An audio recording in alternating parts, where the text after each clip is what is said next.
Well so बच्चों, first of all happy Diwali to all of you. और ये दिवाली आपकी बहुत अच्छी रहे और आपको सारी खुशियां मिले। सो दोस्तों, यहाँ पे जैसे कल मैंने एक इंट्रो लेक्चर डाला था रिगार्डिंग टू चार्ट रिवीजन, आपने देख लिया होगा और वो जरूर देख लेना। अदरवाइज डिस्क्रिप्शन कॉलम में उसकी प्लेलिस्ट दी हुई है, तो वो इंट्रो लेक्चर आपने जरूर देख लेना।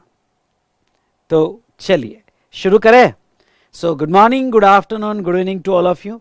तो आज हमारा पहला चार्ट रिवीजन का लेक्चर है जिसमें हम कंसेप्ट ऑफ सप्लाई पढ़ेंगे। पहला लेक्चर और दूसरे लेक्चर में एक सप्लाई कंसेप्ट बहुत अच्छे से पढ़ेंगे दोस्तों। मैं आपने अगर इंट्रो लेक्चर नहीं देखा होगा तो 2 मिनट में और लुक कर देता हूँ कि हम कैसे देखने वाले हैं और आपको कौन सा यूट्यूब चैनल ज्वाइन करना है फॉर एंटायर रिवीजन। ठीक है, CA, CMA, CS, inter, GST के लिए। तो देखिए बेटा, यहाँ पे हम आपको GST के 2 चार्ट्स जो है मिले होंगे, आपने मेरा क्लास किया होगा तो ये वॉल चार्ट रिवीजन में 2 चार्ट्स पे रिवीजन होगी। अगर आपने मेरा क्लास नहीं किया होगा तो सारे मटेरियल अपडेट जो भी मैं चार्ट रिवीजन मिलूंगा, जैसे 2 चार्ट्स है तो आपको टेलीग्राम लिंक में मिल जाएंगे। इसमें हम टोटल यहाँ पे 13 चैप्टर्स रिवाइज करने वाले हैं, मतलब आपका एंटायर 100% सिलेबस हम रिवाइज करने वाले हैं। ठीक है, यहाँ पे तो बस अब GST मेरे पे छोड़ दो, ये कंप्लीट रिवीजन, साथ साथ में आप क्वेश्चन आंसर पढ़ लेना जो मैंने क्वेश्चन में दिया है। That's enough, more than enough. उसके बाद में बेटा यहाँ पे ये रिवीजन अप्रोक्सीमेटली 12 आवर्स की होगी, जहां आपको हमारा वी स्मार्ट एकेडमी का यूट्यूब चैनल ज्वाइन करना पड़ेगा। ध्यान रहिए, हमारे 2 यूट्यूब चैनल है, CA इंटर वी स्मार्ट और एक है वी स्मार्ट एकेडमी का चैनल। आपको ये रिवीजन हमारा जो ऑफिशियल मेन चैनल है वी स्मार्ट एकेडमी, ये आपको सब्सक्राइब करना पड़ेगा। तो आपने अगर सब्सक्राइब नहीं किया होगा तो फटाफट अभी सब्सक्राइब कर लीजिएगा, इस पे सारी रिवीजन आपको मिल जाएगी। प्लेलिस्ट डिस्क्रिप्शन कॉलम में दिया होगा, तो सारी इंफॉर्मेशन डिस्क्रिप्शन कॉलम देख लेना, ये जो है प्लेलिस्ट जो है आपको मिल जाएगी। रिकॉर्डिंग कंप्लीटली अपडेटेड रहेगी आपके आने वाले नवंबर दिसंबर एग्जामिनेशन के लिए। अमेंडमेंट्स भी जहां जहां हो सके मैं इसमें कवर कर लूंगा, लेकिन मैं आपको एक बात क्लियरली बता दूं कि ये चार्ट्स है बेटा, सारी अमेंडमेंट्स इसमें कवर होना पॉसिबल नहीं है। क्यों? क्योंकि बहुत सारी अमेंडमेंट इस बार प्रोसीजर ओरिएंटेड हुई है। तो अमेंडमेंट का एक समरी रिवीजन, वैसे अमेंडमेंट के 2 लेक्चर्स ऑलरेडी मैंने अपलोड कर दिए, जिसकी लिंक आपको डिस्क्रिप्शन कॉलम में मिल जाएगी। और वो 2 लेक्चर्स के अमेंडमेंट के हम एक बार रिवीजन भी कर लेंगे फटाफट। 45 मिनट्स टू 1 आवर का रिवीजन, समरी रिवीजन में मैं इसमें दे दूंगा, जो हमारे 12 आवर्स के रिवीजन में इंक्लूडेड है। और चलिए, आपको सब मटेरियल कहाँ मिलेगा? चार्ट मटेरियल तो ये जो है आपको मिलेगा, आपको टेलीग्राम लिंक ज्वाइन करनी पड़ेगी जो डिस्क्रिप्शन कॉलम में दी गई है। तो वहाँ से आप मटेरियल जो है चार्ट के 2 चार्ट सॉफ्ट कॉपी डाउनलोड कर सकते हो। अगर आपको हार्ड कॉपी चाहिए तो आपको हमारे वेबसाइट से www.vsmartacademy.com से बाय करना पड़ेगा। ओके, नाउ नेक्स्ट मैं आपको ये भी सजेस्ट करूंगा, जैसे मैं time to time examination tips देने आऊंगा, तो एग्जामिनेशन टिप्स आपको मेरे इंस्टाग्राम चैनल पे मिलेगी। मैं आपको एक बात क्लियरली कहूँ, अभी सोशल मीडिया से दूर रहिएगा, लेकिन अगर आप कभी कभी कनेक्ट होते हो या दिवाली पीरियड में कनेक्ट हो गए तो ये इंस्टाग्राम चैनल आपने ज्वाइन कर लेना है। CA_विशाल भट्टड़, ये मेरा पर्सनल चैनल है, और हमारा official channel We Smart Academy, इसको ज्वाइन कर लेना है। तो चलो फटाफट ये इंस्टाग्राम चैनल आप ज्वाइन कर लीजिएगा, जिसके ऊपर आपको एग्जामिनेशन टिप्स जरूर मिलेगी। तो चलिए, तो ये था, हमने देखा रिगार्डिंग टू कि हमारा रिवीजन कैसे होने वाला है।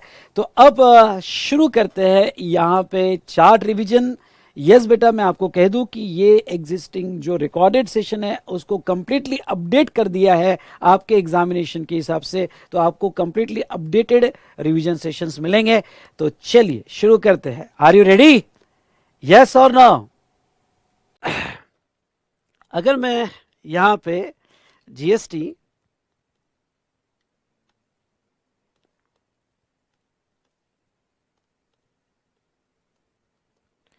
गुड्स एंड सर्विसेज टैक्स, जिसमें आप सबको पता है कि हमें सिलेबस में 2 एक्ट रखे हुए हैं। बोलो बेटा, कौन से 2 एक्ट रखे हुए हैं? आप मन में बोलते जाओ, मैं सुन लूंगा आपकी बात।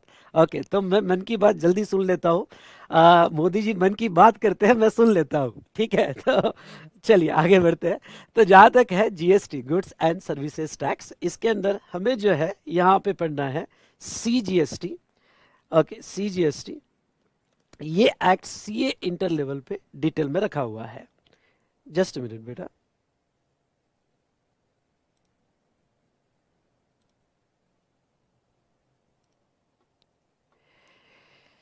ये एक्ट ये इंटर लेवल पे डिटेल में रखा हुआ है। आईजीएसटी इंटर लेवल पे नहीं है, वो एक्ट जो है बेटा फाइनल लेवल पे है, ठीक है। यस, लेकिन इवन दो हमें सीजीएसटी एक्ट पढ़ना है, पर साथ साथ में कैलकुलेशन करते वक्त आपको एसजीएसटी और यूटीजीएसटी का कैलकुलेशन साथ में करना है। ओके, क्यों? क्योंकि ये दोनों वो बोलते हैं ना भाई twins brother, okay twins brother है, अलग नहीं रह सकते। जुड़वा भाई है या जुड़वा भाई बहन है और अलग नहीं रह सकते, इसलिए एक्ट तो हमें सीजीएसटी एक्ट पढ़ना है, लेकिन कैलकुलेशन करते वक्त आपको सीजीएसटी और एसजीएसटी और यूटीजीएसटी दोनों का कैलकुलेशन करना है। वैसे आपको बेसिक इंट्रोडक्शन में, क्योंकि मैं जो चार्ट लेने वाला हूँ बेटा, पहले मैं चार्ट के बारे में बता दूं। ये जो चार्ट है यहाँ पे, ये चार्ट रिवीजन, ये वॉल चार्ट होता है जो मैं यहाँ पे दिखेगा कुछ नहीं, आपको वर्ड्स नहीं दिखेंगे, सिर्फ स्ट्रक्चर देख लो आप। ओके, ये वॉल चार्ट होता है। ऐसे दो चार्ट मैंने यहाँ पे सीए इंटर लेवल पे बनाए हैं, और ये दो चार्ट्स इंटर लेवल के सभी टॉपिक्स को कवर करते हैं, मैक्सिमम सभी टॉपिक्स को कवर कर लेते हैं। तो इस दो चार्ट में पूरा जीएसटी रिवाइज हो जाता है दोस्तों। यस, तो ये दो चार्ट्स यहाँ पे दिए हैं, मैंने इसका फोटोकॉपी भी शेयर किया हुआ है और शायद आपको मिल गया होगा, नहीं तो मैं इसका फोटोकॉपी की लिंक जो है मैं शेयर कर दूंगा अभी आपको, तो वो आपको मिल जाएगी, जिसमें दोनों चार्ट है, गूगल ड्राइव लिंक जहाँ से आप डाउनलोड कर सकते हो। ये चार्ट का स्ट्रक्चर थोड़ा समझा देता हूँ, और दो चार्ट में पूरा जीएसटी रिवाइज हो सकता है, ये आप इमेजिन भी नहीं कर पाओगे। यस, पूरा जीएसटी रिवाइज हो सकता है। जैसे पूरा सप्लाई का स्ट्रक्चर जो है मैंने यहाँ पे लिया है, यानी सप्लाई के हर कंसेप्ट, हर सेक्शन, हर प्रोविजन मैंने इसमें कवर किया है, along with discussion of composite and mix supply, इसमें मैंने कवर किया हुआ है। दूसरा बेटा, ओके, अगर हमारा एक्टिविटी या ट्रांजैक्शन सप्लाई हो जाता है तो एक दूसरा सवाल हो जाता है, और वो है कि भाई सप्लाई तो हो गया एज पर सेक्शन 7 और एक्सेट्रा, लेकिन जहां तक देखा जाए तो वैल्यूएशन कैसे होगा, ओके, वैल्यू कैसे डिटरमाइन की जाएगी? क्यों? क्योंकि जीएसटी निकालने के लिए वैल्यू और रेट चाहिए, तो वैल्यूएशन किस तरह से निकाला जाएगा, सेक्शन 15 का चार्ट यहां बनाया हुआ है। उसके बाद में रेट दो टाइप के होते हैं, नॉर्मल रेट और कंपोजिट रेट। अब ये नॉर्मल रेट तो ठीक है, वो तो यहाँ पे आज पूरे इंडिया में पता है, नॉर्मल रेट 5%, 12%, 18%, 28% पूरे इंडिया में पता है। लेकिन साथ साथ में कंपोजिशन स्कीम भी है, कंपोजिट रेट भी लगते हैं, वो 1%, 5% या 6% कंपोजिशन रेट लगते हैं। तो ये कंपोजिशन स्कीम क्या है जीएसटी में, इसके बारे में यहाँ हमारा डिस्कशन है। उसके बाद में बेटा चलो, लायबिलिटी क्रिएट हो गई है, लेवी क्रिएट हो गई है, उसका वैल्यूएशन कैसा करेंगे वो भी हमारा फिक्स हो गया है, हम सेक्शन 15 से फिक्स करेंगे। लेकिन फिर सवाल ये आता है कि गवर्नमेंट टैक्स कब कलेक्ट करेगी? ऐसा तो नहीं हो सकता है ना कि ट्रांजैक्शन हो गया और गवर्नमेंट टैक्स कलेक्ट कर रही है। भाई आपने अभी सेल किया, सप्लाई किया, गवर्नमेंट के ऑफिसर आ गए और बोलेंगे अभी के अभी टैक्स चाहिए, नहीं, गवर्नमेंट भी यहाँ अपना टाइम रखती है टैक्स कलेक्ट करने का, यानी लेवी होने के बाद कलेक्शन कब होगा, उसके लिए हमारा स्पेशल चैप्टर है time of supply. Okay, special chapter है बेटा टाइम ऑफ सप्लाई। और उसके बाद में अगर हम देखें तो भाई टैक्स देगा कौन, या ये भी बहुत बड़ा इंपॉर्टेंट है कि भाई ठीक है, सप्लाई हो गया, वैल्यूएशन हो गया, रेट अप्लाई कर दिए, टाइम फिक्स हो गया कि कौन से मंथ में आपको टैक्स देना है, ड्यू डेट को कब देना है, ये भी हमारा फिक्स हो गया। लेकिन वो तो इनडायरेक्ट टैक्स है, पास ऑन होता है, ये तो सबको पता है। ओके, ये तो सबको पता है, लेकिन टैक्स देने वाली अथॉरिटी कौन होगी? तो यहाँ पे जीएसटी में कुछ स्पेशल फीचर्स रखे हुए, जैसे नॉर्मली जो सप्लाई करता है वो टैक्स देगा, लेकिन कुछ केसेस में रिवर्स चार्ज है, यानी सप्लायर नहीं देगा, रिसिपिएंट टैक्स देगा। उसके बाद में ईसीयू कंसेप्ट है, यानी इलेक्ट्रॉनिक कॉमर्स एडमिनिस्ट्रेटर, गवर्नमेंट को जैसा एडमिनिस्ट्रेटिव कन्वीनियंट लगा उन्होंने उनके ऊपर जिम्मेदारी डाली कि देखो भाई आपकी जिम्मेदारी है कि हमें टैक्स आपको देना पड़ेगा, आपको टैक्स देना पड़ेगा। फिर रिवर चार्ज की पूरी यहाँ पे टेबल दिया हुआ है, कुछ दिखने वाला नहीं है, मैं पहले ही कह रहा हूँ, ठीक है, ये बहुत बड़ा चार्ट है, इसको फिर मैंने ब्रेक करके एक एक पोर्शन डिटेल में लिया है, वो आपको विजिबल रहेगा, ठीक है। तो ये था। फिर ITC input tax credit, okay, यहाँ पे कि ठीक है आपका आउटपुट टैक्स निकल गया, वैल्यू निकल गई, रेट निकल गया, वैल्यू इनटू रेट, आपने आउटपुट टैक्स निकाल लिया, सीजीएसटी, एसजीएसटी, और आपको कैलकुलेशन पर्पस के लिए आईजीएसटी भी निकालना पड़ेगा। अब ये आईजीएसटी लॉ हमारे एक्ट में नहीं है, पर अगर आपका ट्रांजैक्शन इंटरस्टेट होता है तो वो सिचुएशन में आईजीएसटी लगता है। तो वो IGST भी आपको कैलकुलेट करना पड़ेगा। फिर आपको क्रेडिट कैसे मिलेंगे? ओके, CGST के क्रेडिट, SGST के क्रेडिट, IGST के क्रेडिट, पूरा क्रेडिट मैकेनिज्म। क्रेडिट लेने की कंडीशंस क्या है, कौन से कंडीशंस पे आपको क्रेडिट मिलेंगे, किस तरह से मिलेंगे, ब्लॉक क्रेडिट क्या है, अगर आप पहले एग्जाम में हो फिर टैक्सेबल में आ गए तो वो सिचुएशन में क्रेडिट कैसे मिलेंगे। तो ये कंप्लीट डिस्कशन चार्ट 1 में दिया है। यानी अगर आप ये चार्ट 1 देख लेते हो और हमारा अगर इसके ऊपर रिवीजन हो जाए तो एक चार्ट पे मैंने सप्लाई चैप्टर, कंपोजिट और mix supply chapter, valuation, composition scheme, time of supply, उसके बाद में reverse charge and issue mechanism और ITC, ऐसे 5-6 चैप्टर्स ये पहले चार्ट में कवर किए हैं। और सेकंड चार्ट में फिर हमने एग्जम्पशन, रजिस्ट्रेशन, इनवॉइस और बचे हुए सब टॉपिक जो है वो सेकंड चार्ट में कवर किए हैं। तो बेटा इस तरह से हमारा चार्ट रिवीजन रहेगा। ठीक है, अब यहाँ पे ये रिवीजन में एक बात आपको समझ लेनी है कि पहला जो इंट्रोडक्शन पार्ट है, मतलब कॉन्स्टिट्यूशनल प्रोविजन ऑफ लेवी, ये कॉन्स्टिट्यूशनल लेवी प्रोविजन जो है लेवी की, उसमें आपको 2 से 3 मार्क का आता है। जैसे आपको पता है कि GST जो है आपके लिए 40 मार्क्स का है, उसमें से 30% यानी अगर लगभग देखा जाए तो 12 मार्क्स के MCQ क्वेश्चंस आते हैं। अब बहुत से स्टूडेंट को ऐसा लगता है कि सर MCQ क्वेश्चंस जो है हम कैसे सॉल्व करेंगे और उसके कुछ क्वेश्चंस लिखने के क्या तरीके हैं। तो मैं आपको बस इतना कहना चाहूँगा, ध्यान से सुनिएगा, कि MCQ क्वेश्चंस जो है बेटा, अगर आपकी सब्जेक्ट की कंसेप्चुअल क्लैरिटी बहुत अच्छी है और आपने क्वेश्चन आंसर यानी सब्जेक्टिव क्वेश्चंस या प्रैक्टिकल क्वेश्चंस या केस स्टडी बेस्ड क्वेश्चंस पे अच्छा खासा प्रैक्टिस किया है, तो उसके साथ साथ ही MCQ क्वेश्चन सॉल्व हो जाएंगे। क्योंकि किस टाइप के MCQ आएंगे वो किसी को नहीं पता। इसलिए MCQ का जो इंस्टीट्यूट का प्रैक्टिस मटेरियल है, जो उन्होंने यहाँ पे अपने वेबसाइट पे डाला हुआ है, उतना कर लेना, और जितना आपको क्वेश्चन बैंक करते आया उतना आपने अच्छे से कर लेना, तो एग्जाम में डेफिनेटली ये बहुत काम आएगा। IDT में यानी स्पेशली मैं GST में कहूँगा, अगर आउट ऑफ 40 आप टारगेट रखते हो अबव 35, चलो अबव 35 आपको ज़्यादा लगता है तो अबव 30 भी आप अगर आप टारगेट रखते हो तो डेफिनेटली आप टैक्सेशन ये सब्जेक्ट में जहाँ तक है, यस, अबव 70 जा सकते हो। क्योंकि 30 इसमें मिल गए, 40 इनकम टैक्स में मिल गए, वैसे ही 70 हो गया, तो आप जरूर जा सकते हो। बेटा इस तरह से पढ़ो कि आपका टारगेट अबव 70 ही होना चाहिए, उसके नीचे बिल्कुल भी नहीं होना चाहिए, अबव 70 जाना है। थॉट को कमांड दे दो कि हमें अबव 70 जाना है, दैट्स ऑल। एक बार अगर आपका थॉट वो दिमाग में फिट हो गया ना, तो पूरी कायनात मैं कह रहा हूं, ओके, उस थॉट को सक्सेसफुल कराने में लग जाएगी। तो यस, ओके, तो टैक्सेशन अबव 70, यस मेरे साथ, ओके, सभी मन में एक धारणा कर ले कि टैक्सेशन अबव 70, उसके नीचे हमें सोचना भी नहीं है। ठीक है, यस और नो? ओके, यहाँ पे कुछ स्टूडेंट सोच रहे थे सर अगर हमें अब वो 80 जाना है तो बेटा वो तो बिल्कुल जा सकते हो, मिनिमम मैं 70 कह रहा हूँ। चलिए, तो यहाँ पे हम डिस्कशन हमारा स्टार्ट करेंगे। थोड़ा बहुत मैं चार्ट स्टार्ट करने के पहले इंट्रोडक्शन पार्ट जो है वो इंट्रोडक्शन पार्ट एक्सप्लेन कर दूंगा और फिर हम चार्ट पे आएंगे। ओके, बहुत अच्छा चार्ट है जिसकी PDF कॉपी भी आपको प्रोवाइड की गई है, और जो मेरे रेगुलर बैच में स्टूडेंट्स थे तो उनको मैंने यहाँ पे जो है ऑलरेडी इसकी फिजिकल कॉपी दी है। तो चलिए स्टार्ट करें, यस और नो? हाउस द जोश? रेडी हो आप? यस, तो चलिए बेटा डिस्कशन को स्टार्ट करते हैं। यस, सबसे पहले तो मैं हमारे इंट्रोडक्शन टू GST में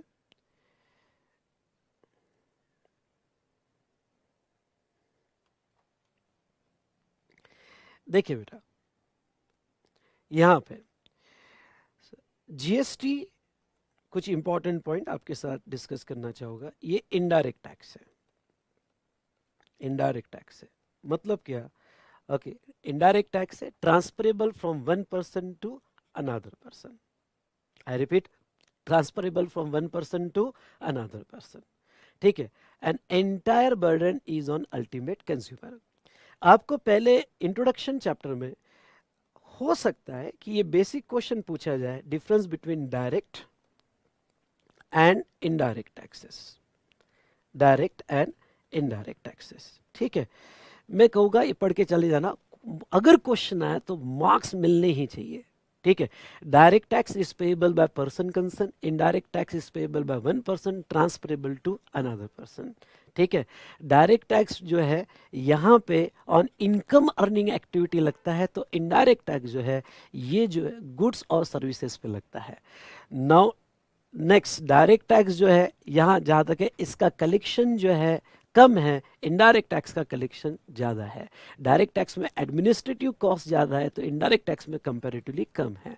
और एंटायर बर्डन जो इनडायरेक्ट टैक्स का आता है वो अल्टीमेट कंज्यूमर पे है। दूसरी एक बात जीएसटी के बारे में कह दो बेटा, और वो है ये बिजनेस टैक्स है। ये बिजनेस टैक्स है, मतलब जनरली अगर आप बिजनेस की डेफिनेशन जो हम आगे देखेंगे, बिजनेस की डेफिनेशन देखो तो अगर आपकी activity in the course of business होगा, come on in the course of business होगा, तो ही आपके ऊपर जीएसटी लगेगा, अदरवाइज नॉट। हाँ, बिजनेस की डेफिनेशन बहुत वाइडर स्कोप में दी है, आगे 9 एक्टिविटीज हम देखेंगे जो बिजनेस की डेफिनेशन में आते हैं। तो जीएसटी एक जो है बेटा बिजनेस टैक्स है। उसके बाद में अगर देखा जाए यहाँ तो यस, एक मैं फंडा जो हमारे क्लास में मैं यूज करता था कि जीएसटी का फंडा बहुत क्लियर है, तुमको मिला तो हमको भी चाहिए। मतलब ये कि अगर आप फ्री सर्विस देते हो, फ्री गुड्स देते हो और कोई कंसिडरेशन नहीं, तो जीएसटी नहीं आएगा। जीएसटी तभी आएगा जब तो आपको कुछ मिला, यानी कोई बिजनेसमैन को मिला और इन द कोर्स ऑफ बिजनेस मिला, तो फिर तुमको मिला, हमको भी चाहिए। तो यहाँ पे एक बिजनेस टैक्स है। भाई सेकंड एक सवाल आता है दूसरा, क्या सर जीएसटी ये जो है क्यों लाना पड़ा? तो पहले एक्साइज थे, कस्टम्स था, सर्विस टैक्स था, बहुत सारे अलग अलग टैक्सेस गुड्स और सर्विसेज पे थे। वो सभी टैक्सेस को सबस्यूम करके जीएसटी एक यूनिफाइड कोड में लाया गया। एग्जाम पर्पस के हिसाब से मैं इतना कहूँगा कि वो पूरा हिस्ट्री पढ़ने के बजाय सिर्फ इतना पढ़ के जाना एग्जाम में कि कौन कौन से टैक्सेस जीएसटी में मर्ज किए गए और कौन कौन से टैक्सेस मर्ज नहीं किए गए। बस ये 2 क्वेश्चंस अच्छे से पढ़ लेना, ओके। और यहाँ पे जहाँ तक है वो पार्ट को खत्म करना। क्यों? क्योंकि अब आपको एग्जाम के 1 महीने पहले ये समझ में आना चाहिए कि कौन सा एरिया हमने बहुत अच्छे से पढ़ना चाहिए और कौन सा एरिया फास्ट में पढ़ लेना चाहिए। जैसा इंट्रोडक्शन मॉड्यूल को आपने बिल्कुल टाइम नहीं देना चाहिए, जितना जल्दी फास्ट में आप पढ़ सको मेन पॉइंट्स उतना इनफ। दूसरा मैं आपको होगा सप्लाई ये चैप्टर आपने बहुत अच्छे से पढ़ा हुआ है, जब भी कोई क्लास किया होगा तो ये चैप्टर से स्टार्ट किया होगा, तो ये चैप्टर अभी मैं जैसा रिविजन में बताऊंगा वैसा फटाफट पढ़ लेना। आपने थोड़ा फोकस कहाँ करना, जो आपके जो चैप्टर थोड़े वीक है, जनरली प्रोसीजर चैप्टर थोड़े, कि जैसे इनवॉइस चैप्टर हुआ या फिर आपका रजिस्ट्रेशन चैप्टर हुआ, उस पर थोड़ा अच्छा खासा फोकस करना। आईटीसी चैप्टर हुआ, उसके ऊपर अच्छा खासा फोकस करना। मैं रिवाइज करते करते आपको बताऊंगा कि आपका फोकस एग्जाम पर्पस के हिसाब से कहाँ कहाँ होना चाहिए। ठीक है दोस्तों। दूसरा ओके, यहाँ पे constitutional levy article 246A, article 246A ये अच्छे से पढ़ के जाना, ये जीएसटी लगाने की पावर देता है, आर्टिकल 246A। ठीक है।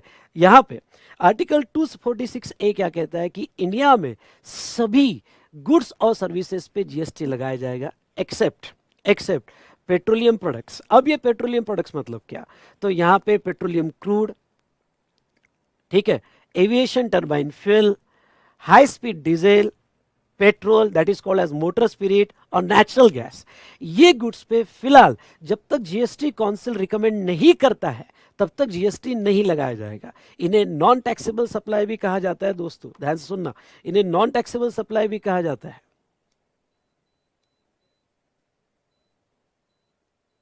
ठीक है।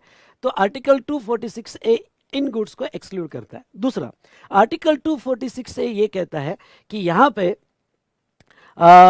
यस अगर सप्लाई इंपोर्ट का होगा तो वो सिचुएशन में उसे इंटरस्टेट माना जाएगा और उस पर जीएसटी लगाने का पावर सेंट्रल के पास होगा। तो या कोई भी इंटरस्टेट सप्लाई हो तो उसके ऊपर जीएसटी लगाने का पावर सेंट्रल के पास होगा थ्रू आईजीएसटी एक्ट, ये आर्टिकल 246A कहता है।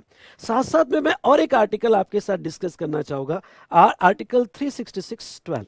इसमें एक जीएसटी की डेफिनेशन दी गई है, ये भी अच्छे से पढ़ के जाना। जीएसटी की डेफिनेशन में कवर उन्होंने कहा है कि सभी गुड्स और सर्विसेज ओके जीएसटी के स्कोप में आएंगे except alcoholic liquor for human consumption. हाँ, ये पॉइंट ध्यान रखना कि alcoholic liquor for human consumption, यानी ऐसी लिकर जो ह्यूमन कंजम्पशन के लिए होगी, उसके ऊपर जीएसटी कॉन्स्टिट्यूशन से ही नहीं लगाया जाएगा, वो जीएसटी के स्कोप में ही नहीं आएगा। हाँ, उसके ऊपर एग्जिस्टिंग एक्साइज लगेगा, उसके ऊपर एग्जिस्टिंग वैट लगेगा, पर वो जीएसटी के स्कोप में नहीं आएगा दोस्तों। ठीक है, तो अब देखो मैं थोड़ा आपको एक बताता हूँ। पेट्रोलियम प्रोडक्ट्स, हमारे पेट्रोलियम प्रोडक्ट मतलब पेट्रोलियम क्रूड, आपको याद होगा तो petroleum crude, aviation turbine fuel, natural gas, high speed diesel और motor spirit called as petrol. इन प्रोडक्ट पे, पेट्रोलियम प्रोडक्ट्स हो गए, तो इन प्रोडक्ट्स पे जीएसटी आ सकता है, पर जीएसटी उस दिन से आएगा जिस दिन जीएसटी काउंसिल रिकमेंड करेगा। अब देखते हैं, हम तो चाहते हैं कि ये प्रोडक्ट आ जाए जीएसटी के स्कोप में, सो दैट प्राइसेस कम होगी। अब देखते हैं जीएसटी काउंसिल कम रिकमेंड करेगा। लेकिन अल्कोहल पे अगर जीएसटी लाना है तो जीएसटी काउंसिल के रिकमेंडेशन पे नहीं चलेगा। अल्कोहल पे अगर जीएसटी लाना है तो आपको कॉन्स्टिट्यूशनल अमेंडमेंट करनी पड़ेगी। कम ऑन, कॉन्स्टिट्यूशनल अमेंडमेंट करनी पड़ेगी और वो अमेंड करके ही जीएसटी लाना पड़ेगा, तब तक नहीं होगा। तो ये बेसिक डिफरेंस है। ओके, इन्हें नॉन टैक्सेबल सप्लाई भी कहा जाता है। ये हमने दो मेन आर्टिकल डिस्कस किए। फिर हमने ये देखा कि एक क्वेश्चन जो आपको बेसिक इस पे आ सकता है, जीएसटी काउंसिल, ये इंपॉर्टेंट क्वेश्चन है, ये अच्छे से पढ़ के जाना कि जीएसटी काउंसिल जो है इनकी पावर्स क्या क्या है। तो जीएसटी काउंसिल का स्ट्रक्चर कैसा है और जीएसटी काउंसिल का पावर क्या है। अब मैं आपको एक बात बता दूं, जीएसटी काउंसिल बेटा एक परिषद बनाएगी। क्यों? क्योंकि सेंट्रल और 28 स्टेट्स, ध्यान से सुनना, सेंट्रल और 28 स्टेट्स जो है ये साथ में मिलकर काम कर रहे हैं, प्लस यूनियन टेरिटरीज, यानी ये साथ में मिलकर काम कर रहे हैं। तो ये साथ में मिलकर काम करने के लिए एक परिषद होना जरूरी है, जिसे हम कहते हैं जीएसटी काउंसिल, जो प्रेसिडेंट के अंडर में बनाई गई, जिसके चेयरपर्सन हमारे यूनियन फाइनेंस मिनिस्टर अभी ओके दीदी निर्मला जी है। तो यूनियन फाइनेंस मिनिस्टर रहेंगे और बाकी सब स्टेट्स के यहाँ पे चीफ मिनिस्टर या फिर आप कहो तो रेवेन्यू मिनिस्टर इसके मेंबर्स रहेंगे, या स्टेट फाइनेंस मिनिस्टर इसके मेंबर्स रहेंगे। ठीक है, इनके काम क्या है, इनके, हाँ, इस पे सवाल आ सकता है कि ये जीएसटी काउंसिल क्या करता है, क्या रिकमेंडेशन देता है। देखो आपको एक बात बता देता हूँ, जीएसटी में एक पत्ता भी नहीं हिल सकता जब तक जीएसटी काउंसिल रिकमेंडेशन नहीं देता है। ओके, जीएसटी काउंसिल रिकमेंडेशन देगा कि भाई कौन से टैक्सेस सब्सिडी होने चाहिए जीएसटी में, जो 2017 में इन्होंने रिकमेंडेशन दिया था। उसके बाद में एग्जम्पशन से रिलेटेड रिकमेंडेशन देगा यहाँ पे। ठीक है, एग्जम्पशन से रिलेटेड रिकमेंडेशन देगा। जीएसटी के रेट्स क्या होंगे उसके रिलेटेड, ओके, बेस रेट क्या होगा, ब्रांड रेट क्या होगा उससे रिलेटेड। जैसे अभी जीएसटी के रेट ब्रॉड सेंस में 5%, 12%, 18% और 28% है, और कुछ गुड्स पे 0.25% और 3% रेट्स भी है। Specially okay diamonds, okay gold jewellery होगा तो ये रेट, स्पेशल रेट्स उनको दिए हैं। ये जीएसटी काउंसिल रिकमेंड करेगा। उसके बाद में थ्रेशोल्ड्स कितने रखने चाहिए, जैसे अभी थ्रेशोल्ड 3 थ्रेशोल्ड है। ओके, कौन कौन से 3 थ्रेशोल्ड है, अगर आपको याद होगा तो 10 लाख, 20 लाख और 40 लाख, ऐसे 3 थ्रेशोल्ड है जो जीएसटी काउंसिल जो है यहाँ पे रिकमेंडेशन पे होगा। और special category of state, special category of state की ओके लिस्ट जो है आप जरूर अच्छे से पढ़ के जाना। कभी कभी क्वेश्चन जो है डायरेक्ट एग्जांपल लोग मणिपुर, आसाम, मेघालय, उत्तराखंड, वो प्रॉब्लम में दे देंगे कि भाई ब्रांच मणिपुर में है। अब मणिपुर में है तो आपको समझ जाना चाहिए कि भाई मणिपुर है तो यहाँ पे 10 लाख का ही थ्रेशोल्ड लगेगा, कंपोजिशन स्कीम 75 लाख की ही लगेगी। तो वो ये नहीं कहेंगे कि ये भाई ये स्पेशल कैटेगरी ऑफ स्टेट है, लेकिन वो प्रॉब्लम में मणिपुर डाल देंगे। यानी वो स्टूडेंट से ये एक्सपेक्ट करेंगे कि नहीं, ओके, उनको पता होना चाहिए कि ये स्पेशल कैटेगरी ऑफ लिस्ट है, तो ये इसमें ये स्टेट आते हैं, तो वो एक एरिया जो है आपने लर्न करके जाना। ठीक है, क्लियर। चलिए, अब उसके बाद में बेटा यहाँ पे ये हमने जीएसटी काउंसिल से रिलेटेड देखा। फिर हम अगर बात करें तो क्रेडिट, ओके, आईटीसी क्रेडिट का एक बेसिक फंडामेंटल क्वेश्चंस जो है मैंने यहाँ पे इंट्रोडक्शन चैप्टर में लिया था या आपने पढ़ा होगा। ओके, आईटीसी क्रेडिट जीएसटी में कैसे मिलेगा बेटा। हमारे पास बहुत लिमिटेड टाइम है, इसलिए मैं ज़्यादा टाइम वेस्ट नहीं करूँगा। मैं चाहूँगा कि ज़्यादा से ज़्यादा आपकी रिवीजन हो और पढ़ाते पढ़ाते मैं आपको जितना मोटिवेट कर सकूँ उतना मैं कोशिश करूँगा, और एग्ज़ाम पॉइंट ऑफ व्यू आपने क्या पढ़ना चाहिए मैं वो आपको बताऊँगा, सो दैट ये रिवीजन आपके लिए बहुत ज़्यादा इफेक्टिव हो। ठीक है, यस और नो, बोलिए यस। यस बेटा, तो आईटीसी क्रेडिट की अगर हम बात करें तो देखो, दो वर्ड्स आपके बहुत क्लियर होने चाहिए। कौन से दो वर्ड्स? एक है इनवर्ट सप्लाई, एक है बेटा इनवर्ट सप्लाई, और दूसरा है आउटवर्ड सप्लाई। Outward supply. अब आपको जो है इनवर्ड सप्लाई का क्रेडिट आउटवर्ड सप्लाई के इसमें यूज करने मिलता है। सबसे पहले जो है, ध्यान से सुनिएगा, सबसे पहले आपको इनवर्ड सप्लाई आईजीएसटी लेना है। मतलब आपने जो भी परचेसेस की है या जो भी गुड्स रिसीव हुए हैं, आई रिपीट, जो भी परचेसेस की है, जस्ट मिनट बेटा,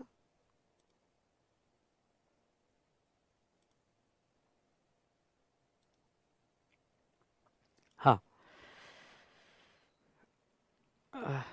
यस, जो भी परचेसेस की है, आपने इंटरस्टेट परचेस की होगी तो आईजीएसटी लग के आया होगा, या आपको गुड्स रिसीव हुआ है और इंटरस्टेट रिसीव हुआ है, सर्विस रिसीव हुई है तो आईजीएसटी लग के आया होगा। दूसरा सीजीएसटी लग के आया होगा आपके ऊपर, और तीसरा एसजीएसटी लग के आया होगा। एसजीएसटी और यूटीजीएसटी, ख्याल रहे, एसजीएसटी और यूटीजीएसटी। अब एसजीएसटी और यूटीजीएसटी, अगर आपका स्टेट है तो एसजीएसटी यूज होता है, और यूटीजीएसटी यूनियन टेरिटरी है तो यूटीजीएसटी यूज होता है। पर अब पढ़ाते पढ़ाते मुझे एक बात और याद आ गई, और बात निकली है तो दूर तलक जाएगी। ओके, बात क्या है, अगर आपको याद होगा, वैसे मैं आगे बताऊंगा ही आपको, और ये बिल्कुल इस बार आप आने वाले मे अटेम्प्ट के लिए अच्छे से पढ़ के जाना है। और वो क्या, देखो बेटा, इंडिया में यहां पे, जस्ट मिनट, हाँ, अगर आप देखोगे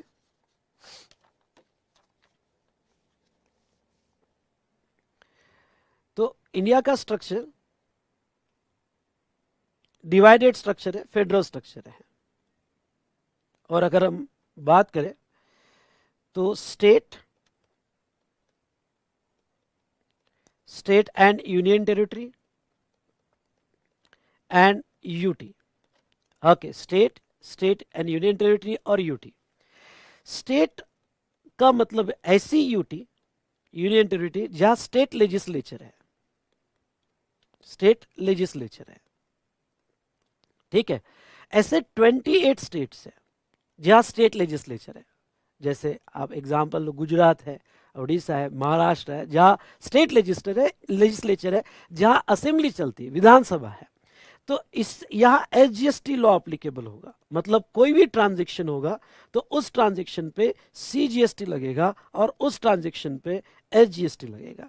ओके, अगर वो ट्रांजैक्शन इंट्रास्टेट है, वो ट्रांजैक्शन इंट्रास्टेट है, तो ऐसे केस में सीजीएसटी और एसजीएसटी लगेगा। दूसरा बेटा, यहां पे ध्यान से सुनिएगा, इंडिया में कुछ ऐसे स्टेट है जहां मिक्स पावर है, यानी स्टेट भी है और यूनियन टेरिटरी। अब यूनियन टेरिटरी यानी क्या, यूनियन टेरिटरी मतलब पावर सेंट्रल गवर्नमेंट की होती है, ध्यान सुनना, यूनियन टेरिटरी मतलब पावर सेंट्रल गवर्नमेंट की होती है, यानी वहां पूरा एडमिनिस्ट्रेशन स्टेट गवर्नमेंट नहीं, सेंट्रल गवर्नमेंट करता है। मैं शॉर्ट में बता रहा हूँ, डिटेल में तो हमने बैच में पढ़ा था, और डोंट एक्सपेक्ट कि हमने जो बैच में पढ़ा था मैं पूरा डिटेल में पढ़ा होगा, बस ये शॉर्ट में आपको बता सकता हूँ।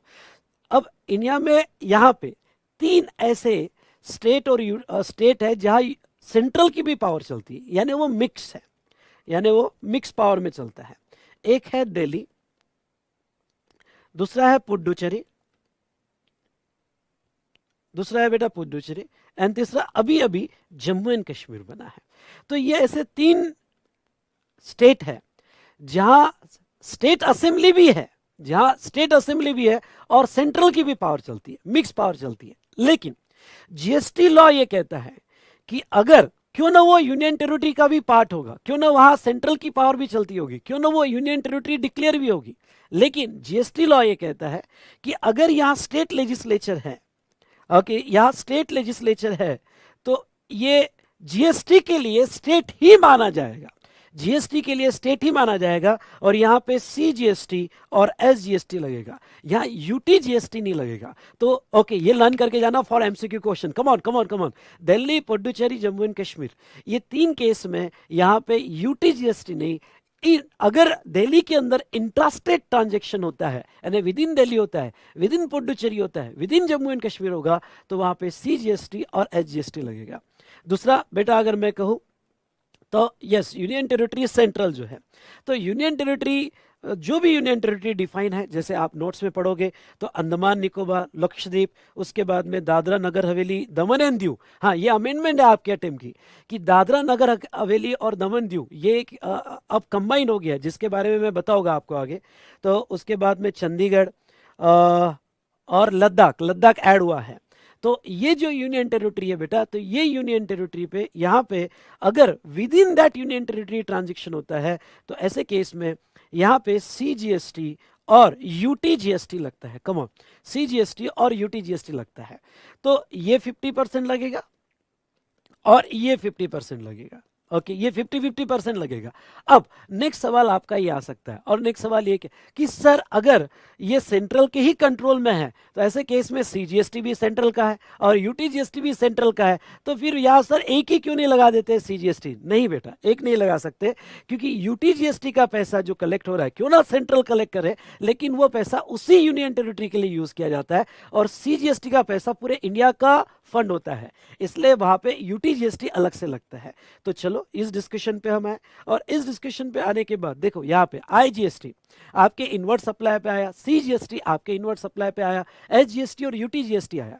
तो IGST का क्रेडिट आपकी इनवर्ट सप्लाई का आपको ITC मिलता है, और वो आप आउटवर्ड सप्लाई पे जो GST लगता है उसके लिए आप यूज करते हो।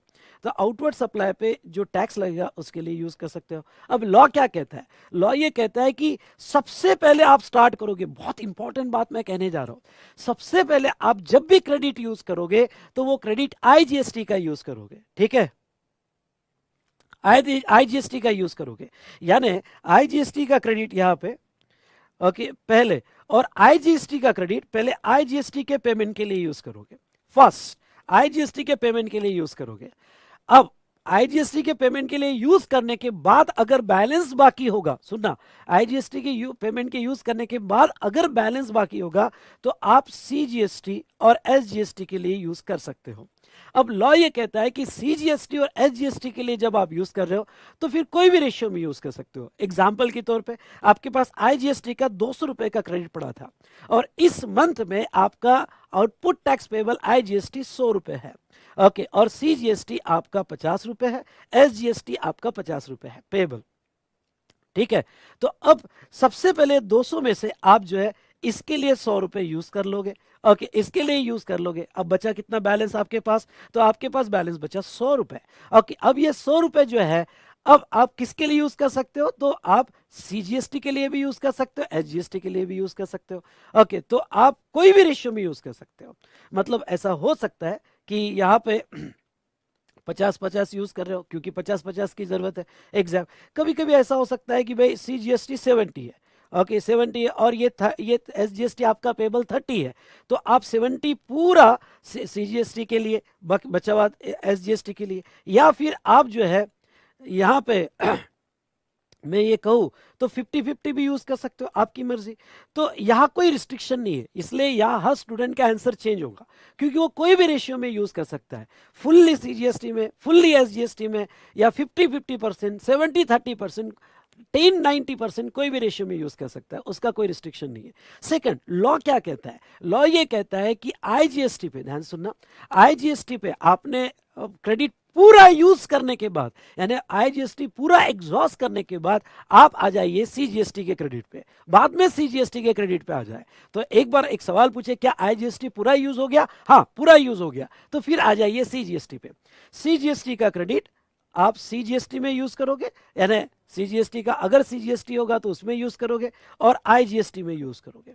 ओके, यानी IGST में भी आप यूज कर सकते हो, लेकिन CGST का क्रेडिट आप SGST में, या CGST का क्रेडिट आप UTGST में यूज नहीं कर सकते दोस्तों। ठीक है, तो ये क्रॉस क्रेडिट अलाउड नहीं है। दूसरा, SGST का क्रेडिट आप SGST में या UTGST में, ओके, UTGST का क्रेडिट UTGST में यूज कर सकते हो। और दूसरा IGST, यानी IGST ओपन है, IGST अपना क्रेडिट दूसरों को देता है तो दूसरों का क्रेडिट भी ले लेता है। ओके, दूसरों का क्रेडिट भी ले लेता है, तो IGST ओपन है। ओके, यहाँ पे क्रॉस क्रेडिट अलाउड नहीं है। एक छोटा सा एग्जाम्पल लेके मैं आगे बढ़ूंगा, बड़ा इंटरेस्टिंग एग्जाम्पल है, समझ लो। ओके, मैं IGST हूँ, my mother CGST, central GST, और माय वाइफ जो है ओके SGST, स्टेट GST। तो क्या है मैं IGST हूँ।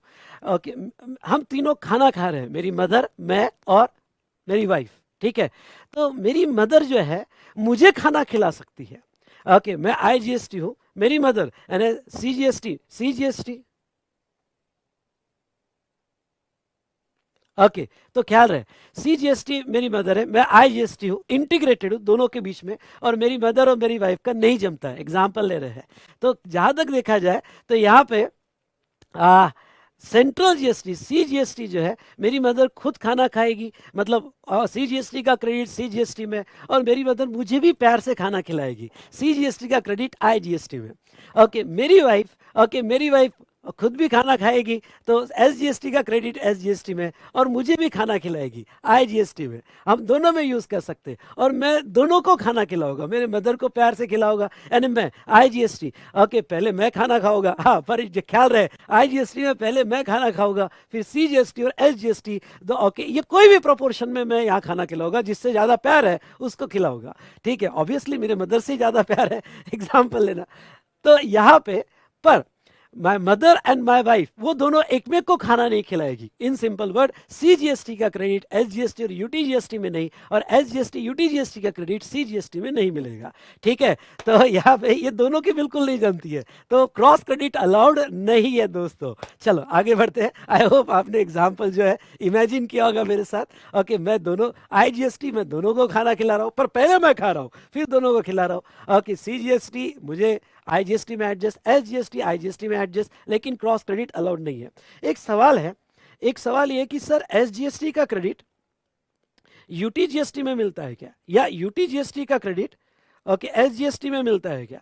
नहीं बेटा। ओके, SGST और UTGST भी एक में नहीं होते, और ऐसी सिचुएशन आती ही नहीं है ओके कि SGST, क्योंकि SGST स्टेट में लगता है, यूनियन टेरिटरी टैक्स UTGST वहाँ लगता है, तो इन दोनों के क्रॉस क्रेडिट का सवाल आता ही नहीं है। क्यों नहीं आता है, अब मैं यहाँ रिवीजन में तो नहीं बताऊंगा, लेकिन समझ लो नहीं आता है, और अगर आ गया तो इसके क्रॉस क्रेडिट अलाउड नहीं है, ठीक है। मतलब मैं जो यहाँ SGST UTGST ले रहा हूँ, SGST का क्रेडिट SGST में, UTGST का क्रेडिट UTGST में, और दोनों भी IGST में अलाउड हो गए। तो ये हमने पूरा कंसेप्ट देखा क्रेडिट एलोकेशन।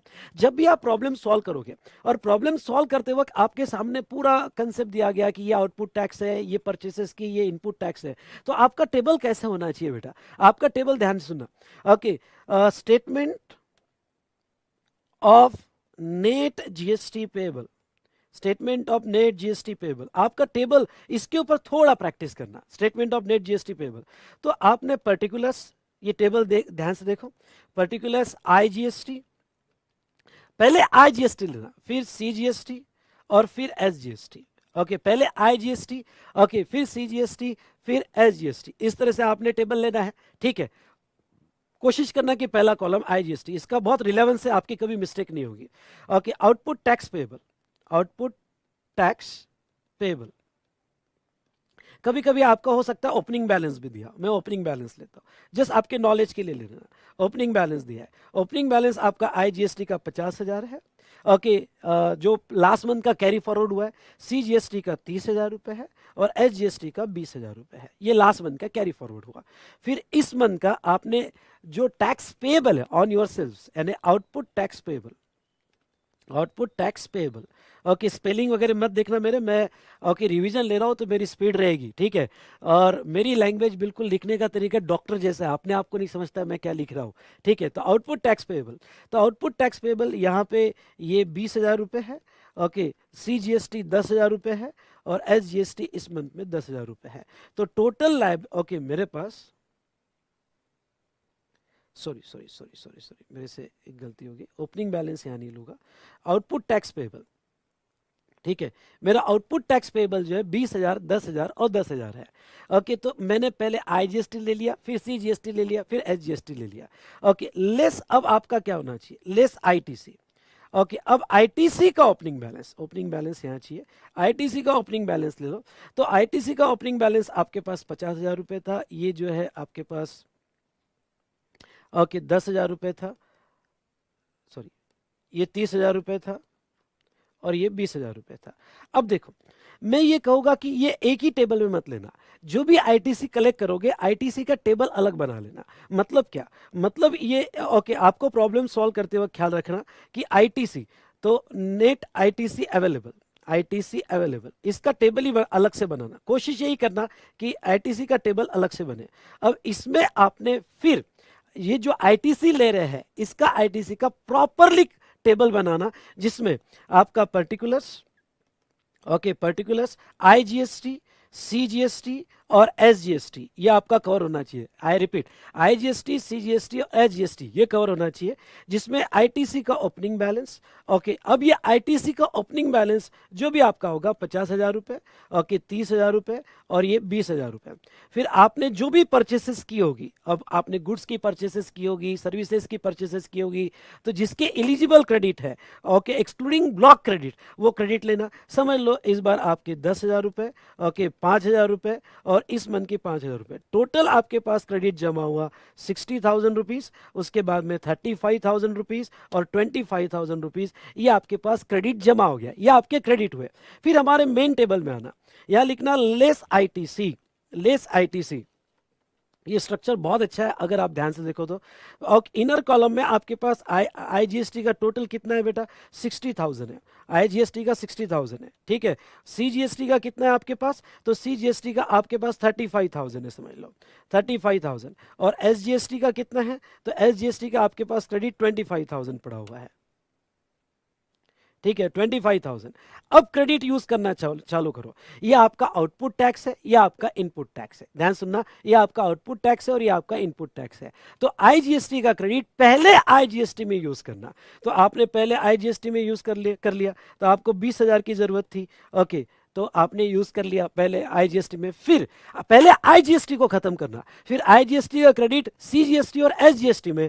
तो आप कोई भी रेशियो में यूज कर सकते हो। तो आपके पास सफिशिएंट क्रेडिट है तो आपने पूरा ले लिया 10,000 रुपये, 10,000 रुपये, उसके बाद भी आपके पास बैलेंस बचा, ओके, पूरी लाइबिलिटी खत्म हो गई। फिर सीजीएसटी, अब आईजीएसटी ही एग्जॉस्ट नहीं हुआ तो सीजीएसटी और एसजीएसटी तरफ जाने की जरूरत ही नहीं है, और वैसे भी रिक्वायरमेंट नहीं है, तो ये डैश डैश डैश डैश हो गया, तो आपका लाइबिलिटी नील आया और कैरी फॉरवर्ड आएगा।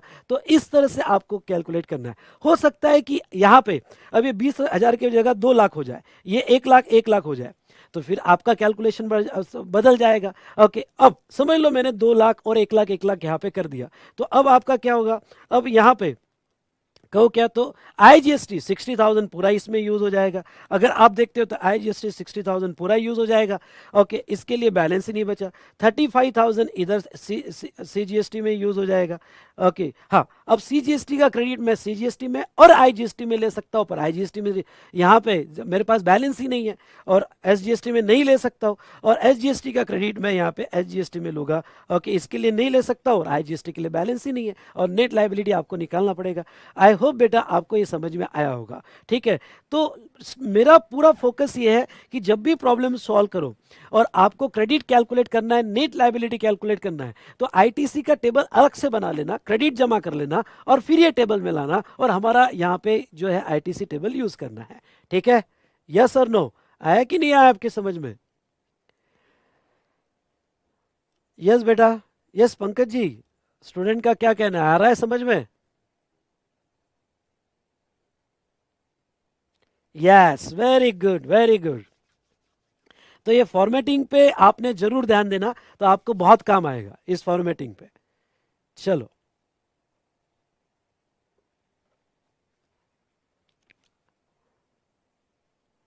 चलो डिस्कशन को आगे बढ़ाते हैं। अब आपको एक बेसिक इंट्रोडक्शन में एक क्वेश्चन पे ध्यान देना है, प्रिंसिपल्स ऑफ जीएसटी। एक थ्योरेटिकल क्वेश्चन आ सकता है कि प्रिंसिपल क्या है जीएसटी के, ओके। यहाँ पर प्रिंसिपल ऑफ जीएसटी क्या है, हाँ, ये भी अच्छे से पढ़ के जाना। प्रिंसिपल और बेनिफिट ऑफ जीएसटी, उस पर भी सवाल आ सकता है।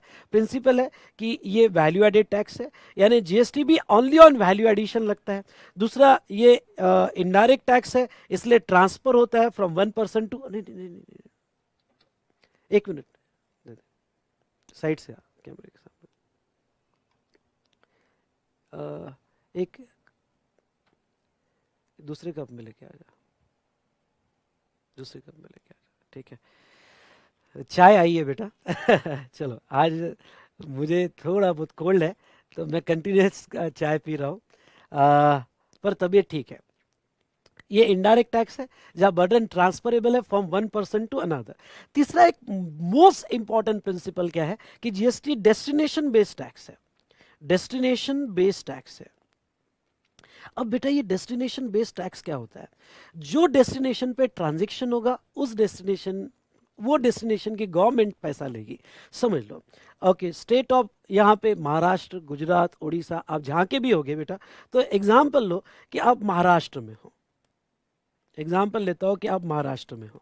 अगर ट्रांजैक्शन आपका सप्लायर और रिसिपिएंट महाराष्ट्र में है, महाराष्ट्र में, और ट्रांजैक्शन इंट्रा हुआ है, सुनिएगा, ट्रांजैक्शन इंट्रा हुआ है, तो ये कहाँ ट्रांजैक्शन हुआ है? महाराष्ट्र डेस्टिनेशन में हुआ है, तो इसका CGST तो सेंट्रल को जाएगा 50%, और SGST जो है ये महाराष्ट्र गवर्नमेंट का होगा, ये महाराष्ट्र गवर्नमेंट का होगा। लेकिन अगर ट्रांजैक्शन महाराष्ट्र से गुजरात में हुआ, अगर ओके, ट्रांजैक्शन लेते हैं महाराष्ट्र से गुजरात में हुआ, अगर ट्रांजैक्शन महाराष्ट्र से गुजरात में हुआ बेटा, सप्लायर महाराष्ट्र का है, सप्लायर बेटा महाराष्ट्र का है, रिसिपिएंट गुजरात का है, तो यहां लगता है IGST। अब एक बात बता दूं, आपके नॉलेज में ये बात होनी चाहिए कि IGST स्प्लिट होके नहीं लगता है, IGST फुल रेट से लगता है। कमॉन कमॉन कमॉन, ये आपको पता होना चाहिए, IGST बेटा फुल रेट से लगता है, ठीक है। तो यहाँ पे अगर आपका GST रेट 12% होगा, 18% होगा, ओके, या 28% होगा, जो भी फुल रेट से लगता है। एग्जाम्पल के तौर पर अगर आपकी वैल्यू जो है 1 लाख रुपए होगी और IGST लग रहा है, और तो full rate at the rate 18%, यानी 18,000 रुपए पूरा IGST लगेगा, ये तो आपको पता है। अब बेटा ये 18,000 रुपए जब गवर्नमेंट को पे होगा तो गवर्नमेंट इसको डिवाइड करेगी, क्योंकि ये 18,000 रुपए जाएगा तो सेंट्रल के पास, जाएगा तो सेंट्रल के पास, लेकिन सेंट्रल गवर्नमेंट इसको डिवाइड करेगी 50%, इसका 50% सेंट्रल गवर्नमेंट रखेगी और 50% स्टेट को देगी, सेंट्रल और दूसरा स्टेट को देगी। सवाल ये है कि जो नेक्स्ट 50% स्टेट को दिया जाएगा वो कौन से स्टेट को दिया जाएगा? क्यों? क्योंकि सेल तो महाराष्ट्र से हुआ, गुड्स रिसीव गुजरात में हुआ, तो ऐसे केस में कौन सी गवर्नमेंट को ओके ये दिया जाएगा? तो ऐसे केस में बेटा यहां पे डेस्टिनेशन बेस्ड टैक्स होने की वजह से ये जो 18,000 का 50% है, ओके, ये जहां तक दिया जाएगा वो गुजरात गवर्नमेंट को, कि गुड्स या सर्विस का अल्टीमेट डेस्टिनेशन, ओके, गुड्स और सर्विस का अल्टीमेट डेस्टिनेशन जो है वो गुजरात है, तो गुजरात होने की वजह से यहाँ पे वो गुजरात डेस्टिनेशन को दिया जाएगा।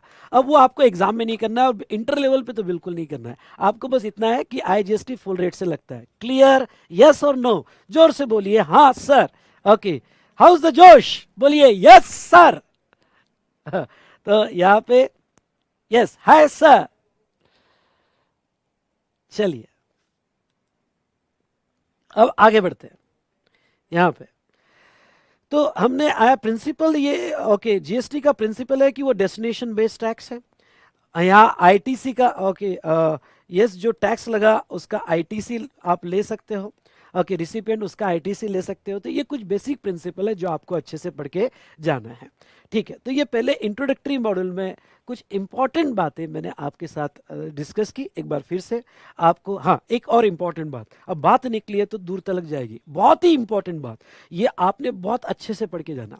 कुछ गुड्स ऐसे हैं कि जिसके ऊपर GST भी लगता है और जिसके ऊपर यहाँ पे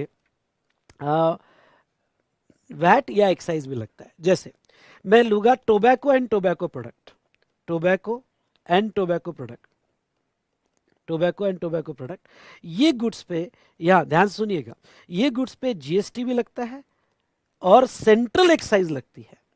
ये गुड्स पे GST भी लगता है और सेंट्रल एक्साइज लगता है, ठीक है। तो हम अगर बात करें, बहुत इंपॉर्टेंट डिस्कशन यहां पे, GST और सेंट्रल एक्साइज, स्टेट एक्साइज और वैट, अगर हम बात करें तो ये अच्छे से पढ़ के जाना आपने। Okay, tobacco, tobacco product, tobacco, tobacco product पे GST लगता है। GST मतलब अगर इंट्रा स्टेट होगा तो CGST और SGST लगेगा, इंटर स्टेट होगा तो IGST लगेगा, और सेंट्रल एक्साइज भी लगता है, सेंट्रल एक्साइज भी लगता है, स्टेट एक्साइज और वैट नहीं लगता है। यानी टोबैको ऐसा प्रोडक्ट है कि जिसके ऊपर सेंट्रल स्टेट एक्साइज ड्यूटी भी लगती है और GST भी लगता है। दूसरा, नेक्स्ट बेटा मैं अगर आपको बताऊं तो ओपीएम, ओपीएम मतलब नार्कोटिक्स वगैरह, ओपीएम एंड नार्कोटिक्स वगैरह, अगर हम बात ओकेएम नार्कोटिक्स की करें तो जीएसटी भी लगता है और स्टेट एक्साइज लगता है, सेंट्रल एक्साइज नहीं और वैट भी नहीं। ओके, जीएसटी और स्टेट एक्साइज लगता है, ओपीएम और नार्कोटिक्स होगा तो इसके ऊपर। उसके बाद में अगर हम बात करें अल्कोहल की बेटा, तो अल्कोहल पे तो जीएसटी लगेगा ही नहीं, वो क्योंकि वो जीएसटी के स्कोप में ही नहीं है। तो एक्साइज, सॉरी, अल्कोहल पे स्टेट एक्साइज लगेगा, स्टेट एक्साइज और वैट लगेगा अल्कोहल पे।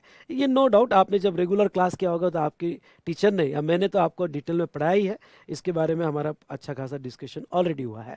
ठीक है, अल्कोहल होगा। और फिलहाल पेट्रोलियम प्रोडक्ट, पेट्रोलियम प्रोडक्ट मतलब वो 5 प्रोडक्ट, कौन से 5 product? Petroleum crude, aviation turbine fuel, high speed diesel, motor spirit जिसके हम कहते हैं पेट्रोल, और लास्ट में जहां तक हम कहेंगे नेचुरल गैस। तो ये पेट्रोलियम 5 प्रोडक्ट जो है बेटा, हाँ पेट्रोलियम 5 प्रोडक्ट, ख्याल रहे पेट्रोलियम के 5 प्रोडक्ट जो है इसके ऊपर जीएसटी नहीं लगेगा, पर सेंट्रल एक्साइज लगेगी और वैट या सीएसटी लगेगा। ओके, ख्याल रहे, एक बार पूरा ध्यान से देख लीजिएगा। टोबैको, टोबैको प्रोडक्ट होगा तो जीएसटी और सेंट्रल एक्साइज लगेगा, स्टेट एक्साइज नहीं, वैट नहीं। ओके, दूसरा ओपियम और नार्कोटिक्स होगा तो यानी चरस, गांजा या यहाँ पे नार्कोटिक्स प्रोडक्ट हो गए तो जीएसटी और स्टेट एक्साइज लगेगा। तीसरा बेटा यहाँ पे अल्कोहल होगा तो वो जीएसटी के स्कोप में नहीं है, उसके ऊपर स्टेट एक्साइज और वैट सीएसटी लगेंगे। और पेट्रोलियम प्रोडक्ट, पेट्रोलियम प्रोडक्ट पे सेंट्रल एक्साइज और वैट सीएसटी लगेंगे। ओके, अगर आपको इसका स्क्रीनशॉट लेना है तो आप स्क्रीनशॉट ले सकते हो, बाद में इसको अच्छे से पढ़ सकते हो, मैं इससे ज़्यादा डीप में तो नहीं जा सकता हूँ। ठीक है,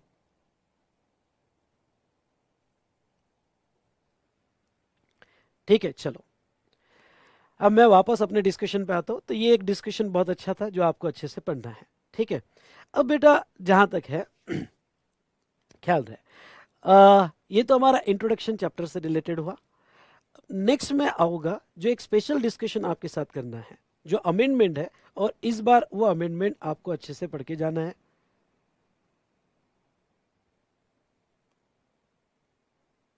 हाँ, ये अमेंडमेंट क्या है, इसके ऊपर सवाल आ सकता है।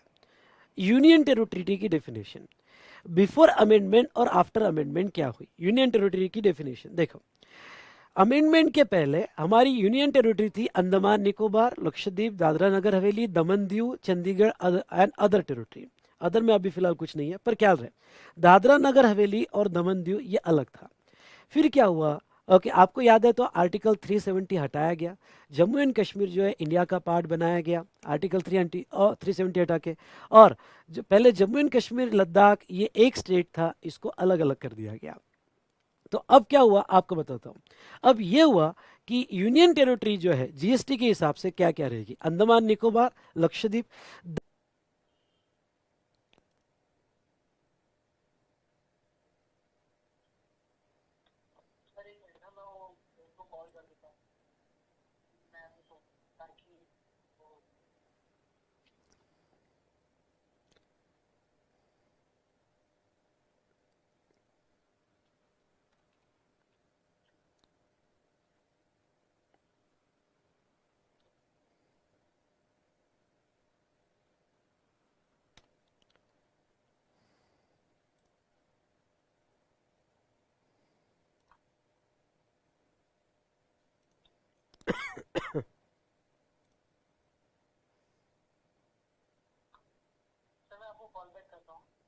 हाँ,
This meeting is being recorded.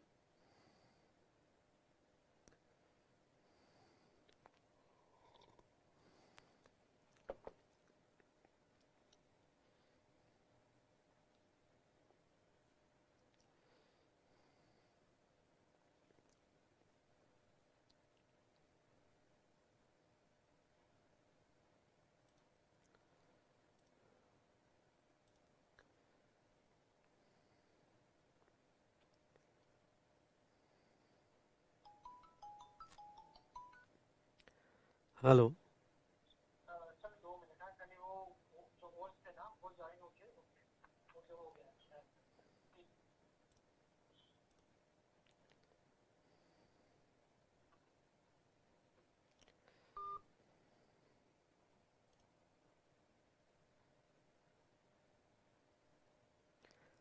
Hello.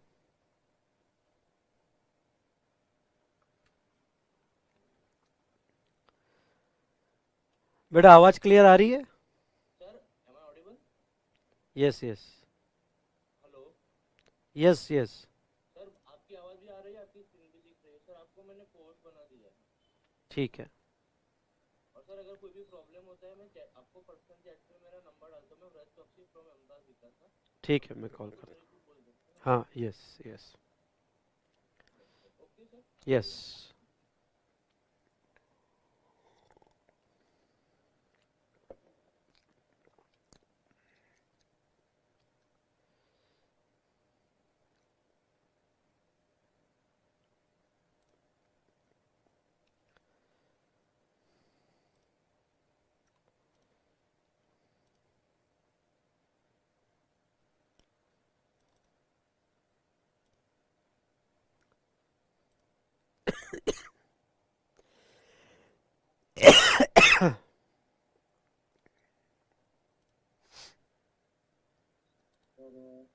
Can we start? Yes. Okay sir, all set sir. Okay. हाँ।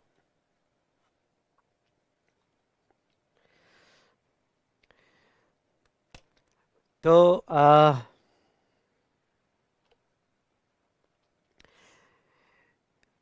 यस बेटा, बहुत जोरों से बारिश हो रही है पुणे में, और ये पहली पहली बारिश है, तो मैं आपके साथ रिवीजन ले रहा हूँ, लेकिन पहली पहली बारिश का मज़ा ही अलग है। तो चलिए, बहुत ज़ोरों से बारिश होने की वजह से पावर कट हो गया था बीच में, तो हो सकता है कि इन बिटवीन वापस से एक ऐसे 5 मिनट का ब्रेक आ जाए, क्योंकि वापस से पावर आएगी। यहाँ यूपीएस भी है, इन्वर्टर भी है, पर आई डोंट नो यूपीएस ने सडनली छोड़ दिया। बैकअप तो है, लेकिन अगर हमारा फिर से डिस्टर्ब हुआ तो एकदम पैनिक मत हो जाना, 5 मिनट में मैं वापस आ जाऊंगा और हम फिर से कनेक्ट हो जाएंगे। ठीक है दोस्तों? यस। हाउस द जोश? बोलिए हाय सर।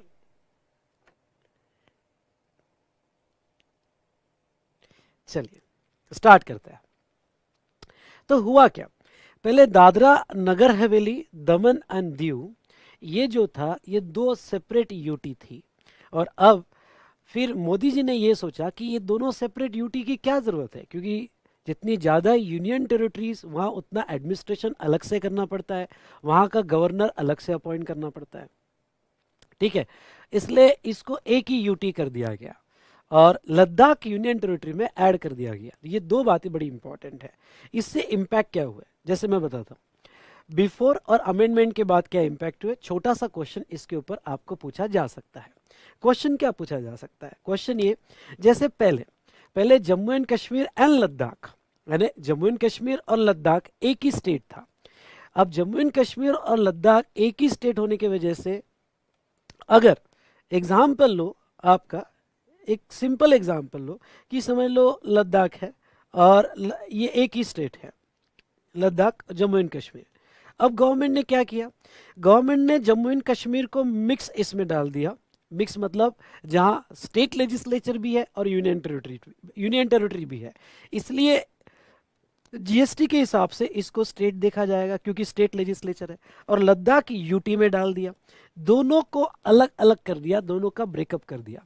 इसलिए इसका इम्पैक्ट क्या हुआ, पहले अगर सप्लायर, सुनिए ध्यान से, पहले अगर सप्लायर जम्मू एंड कश्मीर में है और रिसिपिएंट लद्दाख में था, तो ये अमेंडमेंट होने के पहले इंट्रा स्टेट माना जाता था। सुनो, क्योंकि दोनों का स्टेट एक ही था तो इसे इंट्रा स्टेट माना जाता था। अगर आपकी जम्मू एंड कश्मीर में ब्रांच है और लद्दाख में ब्रांच है तो वो एक ही स्टेट में ब्रांच मानी जाती थी और सिंगल रजिस्ट्रेशन माना जाता था, इंट्रा स्टेट ट्रांजैक्शन माना जाता था, सीजीएसटी और एचजीएसटी लगता था। लेकिन आज दोनों डिवाइड हो गए, एक स्टेट कम यूटी बन गया और एक यूटी बन गया। तो अब अगर कोई सप्लायर जम्मू एंड कश्मीर से लद्दाख में सेल करता है तो बेटा अब जो है ये इंट्रा नहीं माना जाएगा, ये बेटा अब जो है जम्मू एंड कश्मीर लद्दाख अलग हो गया तो ये जो है इंटरस्टेट माना जाएगा और ये आईजीएसटी के स्कोप में आएगा। और अगर आपकी दो ब्रांचेस है, एक जम्मू एंड कश्मीर में है और एक लद्दाख में है, पहले एक ही स्टेट में होने की वजह से सिंगल रजिस्ट्रेशन था, सुनो, पहले एक ही स्टेट में होने की वजह से सिंगल रजिस्ट्रेशन था, पर अब दो अलग अलग हो गए तो आपको सेपरेट रजिस्ट्रेशन लेने पड़ेंगे। और अगर स्टॉक ट्रांसफर होता है from one state to another state तो वो भी सप्लाई माना जाएगा। ओके, तो ये इस पे छोटे क्वेश्चन आ सकते हैं कि पहले ब्रांच जम्मू एंड कश्मीर थी अब लद्दाख में है और वहां सप्लाई किया गया, स्टॉक ट्रांसफर किया गया, तो अब सेपरेट रजिस्ट्रेशन लेना पड़ेगा और आपको ये आईजीएसटी का ट्रांजेक्शन माना जाएगा और आपका स्टॉक ट्रांसफर भी होगा तो सप्लाई माना जाएगा। ठीक है,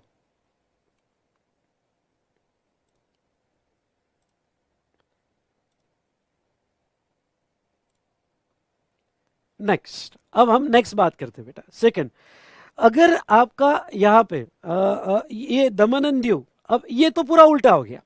पहले दादरा नगर हवेली दमन एंड दीव दो सेपरेट यूटी थी। मतलब क्या, मतलब ये कि अगर यहाँ पे सप्लाई दादरा नगर हवेली का है और दमन दीव में रिसिपिएंट है और वो यहाँ से दमन दीव में भेज रहा है तो वो ट्रांजैक्शन इंटरस्टेट माना जाता था और उसके ऊपर आईजीएसटी लगता था। या फिर आपकी एक ब्रांच यूनियन टेरिटरी में दादरा नगर हवेली में है, दूसरी ब्रांच दमन और दीव में है, तो ये स्टॉक ट्रांसफर आईजीएसटी के स्कोप में आता था क्योंकि दोनों सेपरेट माने जाते थे। अब दोनों को कंबाइन एक ही यूटी बना दिया, यानी दादरा दीव नगर हवेली ये एक ही यूटी के होने की वजह से अब सप्लायर अगर दादरा हाँ दमन और दीव में होगा और दादरा नगर हवेली में होगा तो अब ये ट्रांजैक्शन इंटरस्टेट नहीं, क्योंकि अब पूरी एक यूटी बन गई।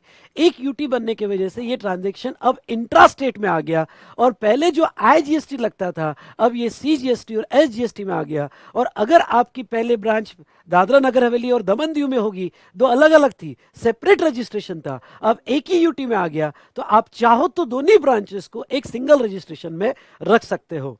तो आई होप आपको समझ में आया होगा जो मैंने कहा। ये अमेंडमेंट बड़े इंपॉर्टेंट है, इसके ऊपर छोटा सा क्वेश्चन आ सकता है। समझा या नहीं समझा मुझे जवाब देके बताओ, यस और नो, जवाब देके बताओ।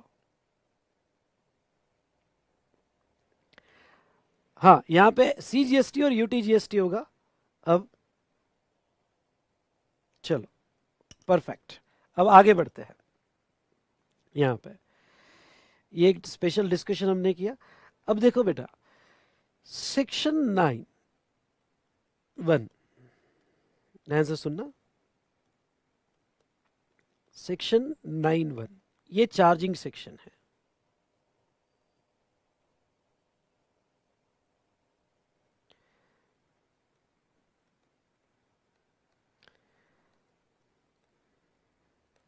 ठीक है,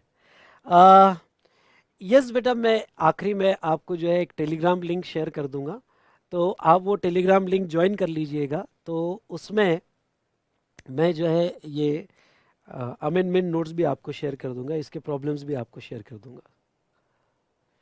ठीक है, एक बार फिर से समझ लो। अब जम्मू एंड कश्मीर और लद्दाख अलग अलग हो गए। जम्मू एंड कश्मीर स्टेट हो गया, लद्दाख यूनियन टेरिटरी हो गया, दो अलग हो गए। पहले ये एक ही स्टेट था, इसलिए इन दोनों में अगर ट्रांजैक्शन चलते थे तो वो इंट्रा माने जाते थे और उसके ऊपर सीजीएसटी एसजीएसटी लगता था। या इन दोनों के ब्रांच, आपकी एक ब्रांच जम्मू एंड कश्मीर और लद्दाख में है, इन दोनों के ब्रांच में अगर ट्रांजेक्शन होता था तो जीएसटी नहीं आता था अगर सिंगल रजिस्ट्रेशन में है, क्योंकि सेम स्टेट में है। लेकिन अब दो अलग अलग हो गए हैं, इसलिए अब ये इंटर स्टेट माना जाएगा। लद्दाख यूनियन टेरिटरी हो गई, और अगर ट्रांजैक्शन जम्मू एंड कश्मीर और लद्दाख में हो गए तो वो यूनियन टेरिटरी में ट्रांजैक्शन IGST माना जाएगा।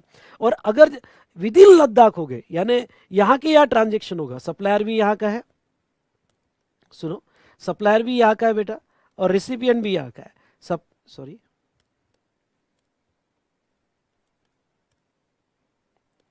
सप्लायर भी यहाँ का और रिसिपिएंट भी लद्दाख का है, तो ये ट्रांजैक्शन पे अब CGST और UTGST आएगा, क्योंकि UTGST आएगा क्योंकि विद इन लद्दाख हुआ है, और जम्मू एंड कश्मीर और लद्दाख के बीच में ट्रांजैक्शन होता है तो वो इंटरस्टेट माना जाएगा। ठीक है, डन, ओके। चलिए अब मैं आता हूं नेक्स्ट, यहां पे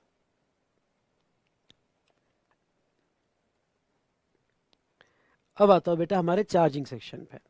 तो ये चार्जिंग सेक्शन जो है ये 3 पार्ट में मैं डिवाइड करता हूं यहाँ पे, और 3 पार्ट में बेटा, पहला लेवी, दूसरा कलेक्शन,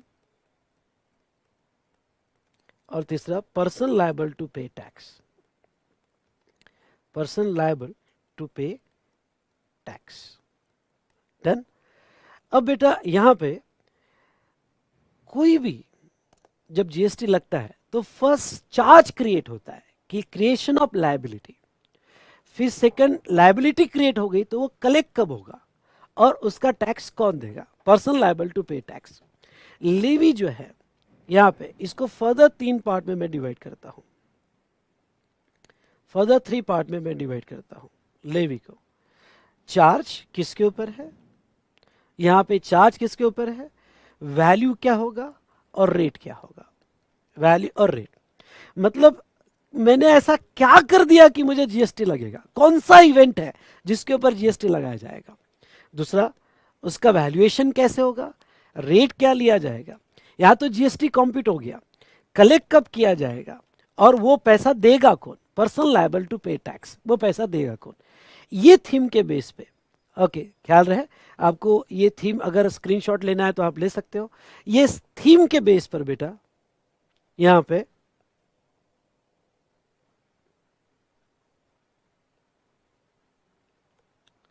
ठीक है, ये थीम के बेस पर पूरा डिस्कशन किया हुआ है, ये थीम के बेस पे।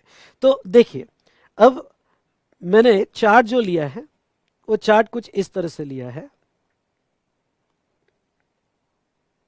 हाँ, पहले हम जो है ये चार्ट में पहले लेवी को समझेंगे कि लेवी किस तरह से होती है, फिर वैल्यू और रेट, वैल्यू क्या होगी, रेट क्या होगा, कंपोजिशन स्कीम कैसे रहेगी, फिर कलेक्शन का टाइम कैसे होगा, और पर्सन लायबल टू पे टैक्स, टैक्स कौन देगा, इस पर भी हम डिस्कशन करेंगे।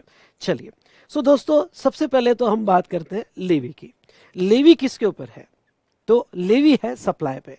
अब सप्लाई का चार्ट थोड़ा मैं बड़ा करता हूं और पहले पूरा कंसेप्ट हम सप्लाई का डिस्कस करेंगे यहां पे। अब देखिए, ये सप्लाई वाला पार्ट मैं थोड़ा बड़ा करता हूं, यहाँ पे आपको वर्ड्स नहीं दिखेंगे, मैं जूम करूंगा टाइम टू टाइम तो आपको दिख जाएंगे। आपको यहाँ स्क्रीन से ज़्यादा मैं क्या बोल रहा हूँ उसके ऊपर ज़्यादा फोकस रखना है, ठीक है। तो चलो, सप्लाई, तो लॉ क्या कहता है, आपके ऊपर GST लायबिलिटी कब आएगी, जब आपका इंट्रास्टेट सप्लाई और इंटरस्टेट सप्लाई होगा ऑफ गुड्स और services. This is the charging event, इसके ऊपर चार्ज है, इंट्रास्टेट और इंटरस्टेट सप्लाई ऑफ गुड्स और सर्विसेज। ओके, तो यहां पे इंट्रास्टेट सप्लाई जहां तक देखा जाए तो इंट्रास्टेट सप्लाई जो है बेटा CA इंटर लेवल पे डिटेल में नहीं है। ओके, बस आप इतना ही समझ लो कि लोकेशन ऑफ सप्लायर, मतलब सप्लायर का लोकेशन और प्लेस ऑफ सप्लाई अगर सेम स्टेट में होगा तो उसे इंट्रास्टेट कहते हैं, और अगर ये सप्लायर एक स्टेट में है और उसका प्लेस ऑफ सप्लाई दूसरे स्टेट और यूनियन टेरिटरी में है तो उसे इंटरस्टेट सप्लाई कहते हैं। तो ये इंट्रास्टेट और ये इंटरस्टेट सप्लाई कहते हैं। इंपोर्ट और एक्सपोर्ट ट्रांजेक्शन को भी इंटरस्टेट सप्लाई कहते हैं। तो जहां तक है ये हमने देखा कि इंट्रा या इंटरस्टेट सप्लाई पे GST लाया गया। दूसरा बेटा, हाँ आगे देखो, तो ये सप्लाई यानी क्या, सप्लाई का मीनिंग हम यहाँ पे नीचे देखेंगे, सप्लाई ऑफ गुड्स और सर्विसेज। तो सबसे पहले गुड्स और सर्विसेज का डेफिनेशन जीएसटी में क्या है, इसको हम थोड़ा डिटेल में डिस्कस कर लेते हैं। गुड्स सेक्शन 252 में डिफाइंड है और सर्विसेज सेक्शन 2102 में डिफाइंड है। सर एग्जाम में हमें क्या ये सेक्शन नंबर याद रखना है? नहीं, आप सिंपली इतना भी लिखो कि as per section 2 that's enough. Services में अगर आपने इतना भी लिख दिया एज पर सेक्शन 2 तो दैट्स इनफ। तो गुड्स की डेफिनेशन क्या है? गुड्स की डेफिनेशन कहती है any kind of movable property, यानी जो भी कुछ मूवेबल होगा ओके वो गुड्स माना जाएगा। ख्याल रहे जीएसटी गुड्स और सर्विसेज पे ही लगाया गया है, तो आइदर वो आपके गुड्स में आना चाहिए वो ट्रांजैक्शन, या सर्विसेज के डेफिनेशन में आना चाहिए तो ही जीएसटी लगेगा। ठीक है, तो यहां पे any kind of movable property okay तो कोई भी मूवेबल प्रॉपर्टी गुड्स में आएगी, एक्सक्लूड्स मनी एंड सिक्योरिटीज, ये एरिया में ख्याल रखना। अगर ट्रांजैक्शन मनी के होंगे, अगर ट्रांजैक्शन सिक्योरिटीज के होंगे तो वो गुड्स के डेफिनेशन में नहीं आएंगे। अब गुड्स के डेफिनेशन में नहीं आएंगे का मतलब मनी ट्रांजैक्शन या सिक्योरिटीज ट्रांजैक्शन पे जीएसटी नहीं लगेगा। कुछ एग्जाम्पल देके मैं फटाफट समझाना चाहूंगा। पहला एग्जाम्पल, अगर आपने किसी को पैसा दिया, तो अगर आपने किसी को पैसा दिया तो वो पैसा देना एक्टिविटी तो हुई है, ट्रांजैक्शन तो हुआ है, पर वो ओके मनी ट्रांजैक्शन माना जाएगा और वो जीएसटी के स्कोप में नहीं आएगा। आपने बैंक को पैसा दिया, डिपॉजिट रखा सेविंग अकाउंट में, बैंक वाले ने पैसा दिया, आपने रुपीस दिया, सामने वाले ने डॉलर दिया, डॉलर भी कवर होगा। या कन्वर्जन ऑफ फॉरेन करेंसी, ये कन्वर्जन मतलब डॉलर टू रुपीस, ये ट्रांजैक्शन इन मनी है, इसके ऊपर जीएसटी नहीं आएगा।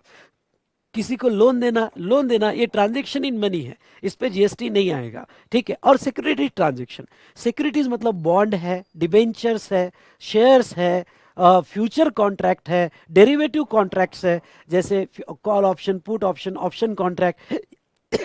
अगर ये आप शेयर का सेल परचेस करते हो, तो शेयर का अगर सेल परचेस करते हो तो उसके ऊपर जीएसटी नहीं आएगा। मतलब आपने कोई कंपनी के 5 लाख के शेयर लिए और 5 लाख के शेयर बेच दिए। आपके जो भी डाउट्स और क्वेश्चन है लिख के रखना, मैं बाद में एंटरटेन करूंगा। इन बिटवीन रिवीजन में मैं आपको कोई भी डाउट्स और क्वेश्चन पूछने नहीं दूंगा। ओके, पहले मुझे रिवीजन कंप्लीट करने दो और बाद में आपके डाउट्स और क्वेश्चन। तो बेटा यहाँ पे आपने शेयर्स परचेस सेल किए, बॉन्ड परचेस सेल किए, तो 10 लाख के बॉन्ड बेचे, खरीदे, उसके ऊपर जीएसटी नहीं।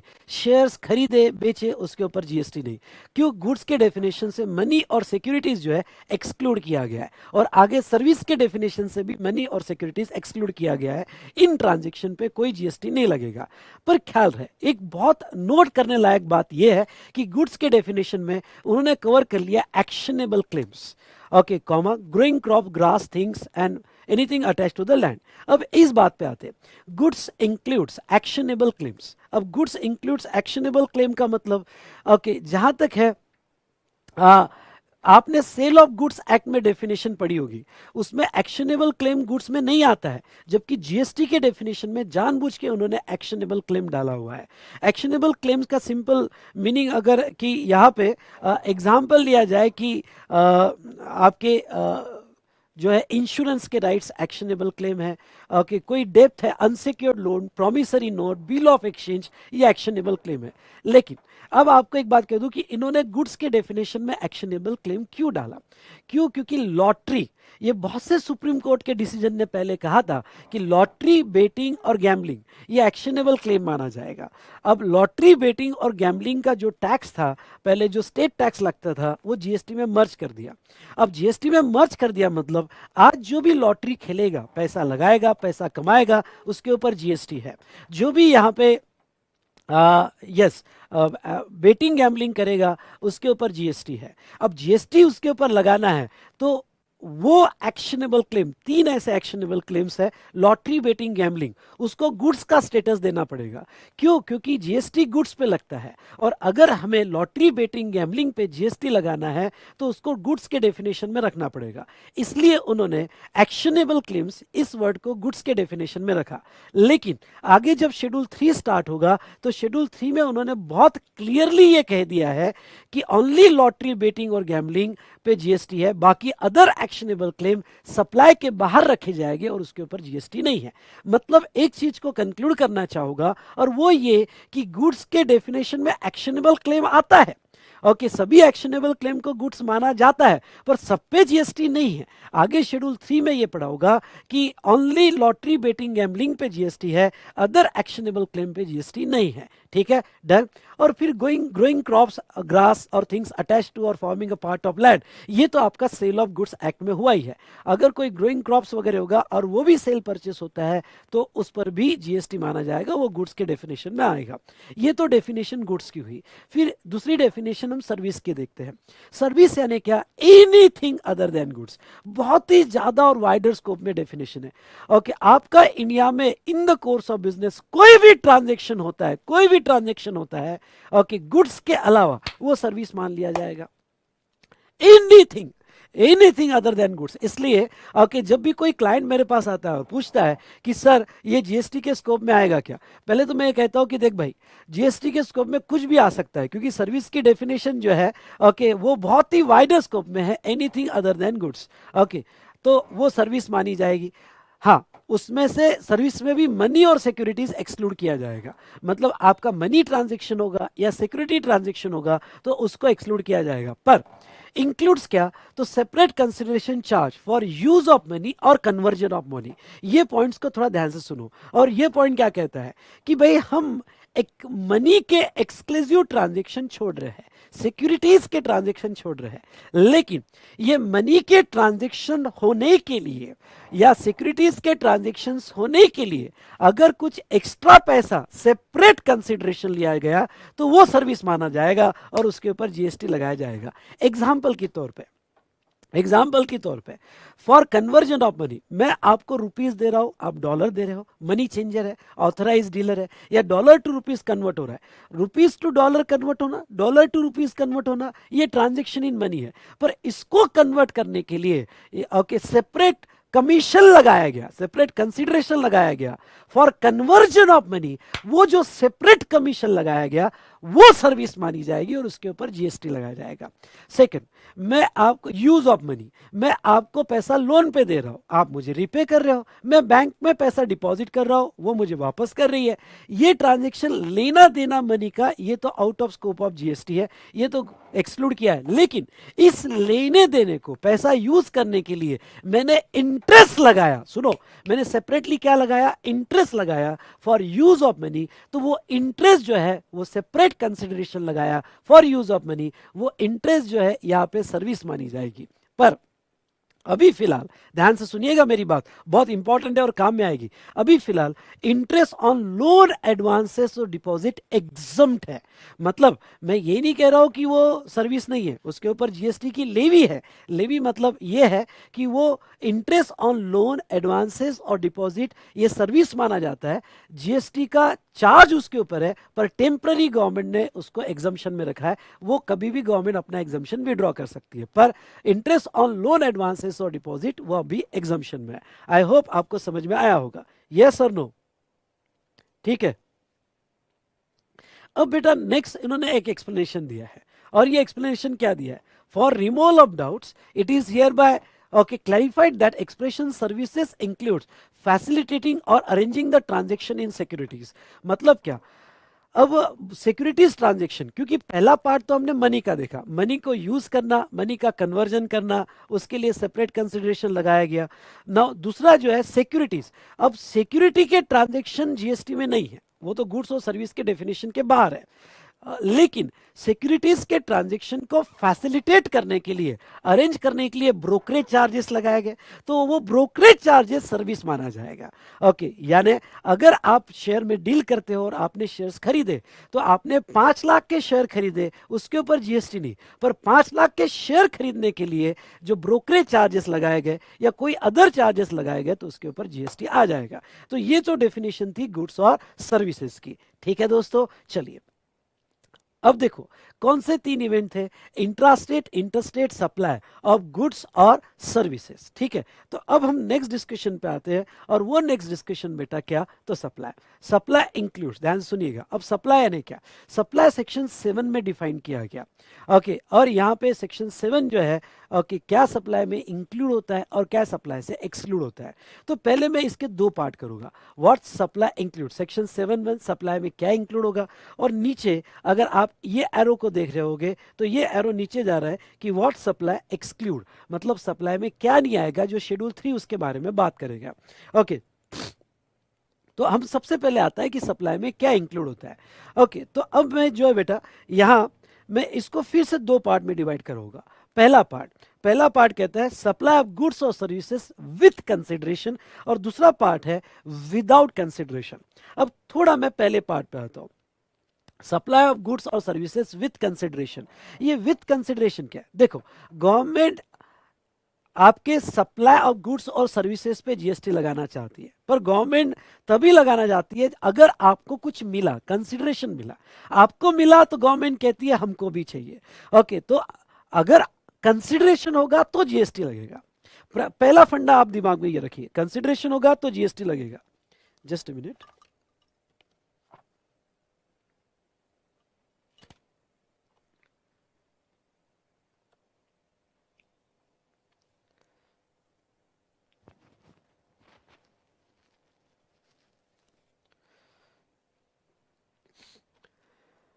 ठीक है, तो पहला फंडा कंसिडरेशन है तो जीएसटी, मतलब क्या, दिमाग में फिट कर दो पहला पॉइंट कि अगर फ्री सर्विस है, फ्री गुड्स दिया गया, कोई भी कंसिडरेशन नहीं लिया गया, तो पहला थॉट तो यही आना चाहिए कि जीएसटी नहीं लगेगा। पहला थॉट यही आना चाहिए कि जीएसटी नहीं लगेगा बेटा। लेकिन ओके, गवर्नमेंट लगाना भी नहीं चाहती क्योंकि तुमने कुछ कमाया नहीं तो हम क्यों टैक्स लगाए। लेकिन कुछ ऐसे ट्रांजेक्शन जो गवर्नमेंट जानबूझ के रख रही है, जहां कंसिडरेशन नहीं भी होगा, फ्री होगा तो भी जीएसटी लगाएंगे। और ऐसे 4 ट्रांजेक्शन है, 4 पैराज है। मतलब क्या, पैरा 1, 2 और 3, 4 ये विदाउट कंसिडरेशन हो गए तो भी जीएसटी गवर्नमेंट लगाएगी। और गवर्नमेंट कुछ ना कुछ रीजन है उसके पीछे, इसलिए जीएसटी लगाना चाहती है। इसलिए इसको मैं ऐसा भी कह सकता हूं, ये 4 ट्रांजेक्शन छोड़ के, ये 4 ट्रांजेक्शन जो शेड्यूल 1 में प्रिस्क्राइब है, ये 4 ट्रांजेक्शन छोड़ के बाकी फ्री सप्लाई पे कभी जीएसटी नहीं आएगा। इसलिए प्रॉब्लम सॉल्व करते वक्त अगर आपको फ्री सप्लाई दिया है तो ये देख लेना कि 1, 2, 3, 4 इसमें आता है तो जीएसटी, अदरवाइज नॉट। चलो अब आते हैं हम यहां पे। ठीक है, अब हम आते हैं यहां पे पहले कंसिडरेशन, कि कंसिडरेशन होगा तो जीएसटी। अब इसको मैंने 2 पार्ट में डिवाइड किया है, सप्लाई ऑफ गुड्स और सर्विसेज विद कंसिडरेशन। पहला पार्ट 71A और दूसरा पार्ट 71B। ध्यान सुनिएगा, पहला पार्ट 71A और दूसरा part 71B। Okay, 71A, okay, यहाँ पे पहला पार्ट ये जो है ये आपको प्राइमरीली बताता है कि कब जीएसटी आएगा। ठीक है, कब जीएसटी आएगा, सेक्शन 71A। 71A ये कहता है कि all form of supply of goods और सर्विसेज, ध्यान से सुनिएगा, all forms of supply of goods or services such as sale, transfer, barter, exchange, license, rental, lease or disposal made or agreed to be made for consideration in the course or furtherance of business। Okay, तो यहाँ पे GST लगाया जाएगा। मतलब ये चारों cumulative conditions है और ये चारों कंडीशंस अगर फुलफिल होती है तो जीएसटी लगाया जाएगा।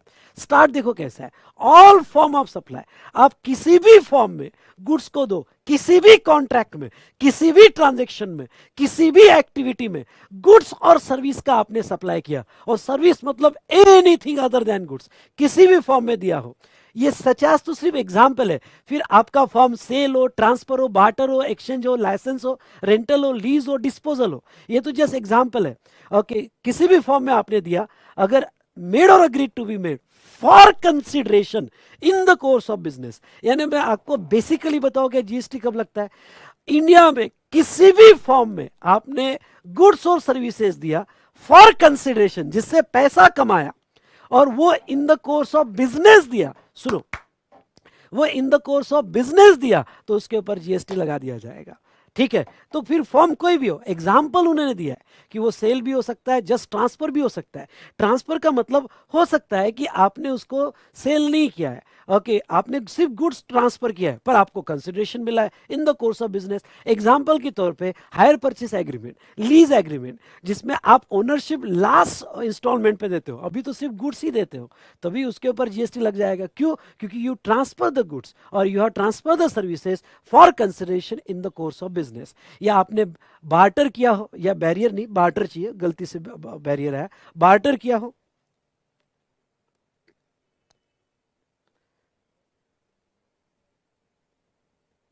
ओके, बार्टर हो, एक्सचेंज हो, आपने गुड्स एक्सचेंज किए हो, लाइसेंस एग्रीमेंट है, रेंटल होगा, लीज होगा, डिस्पोजल होगा, कोई भी ट्रांजेक्शन हो आपके ऊपर जीएसटी आएगा।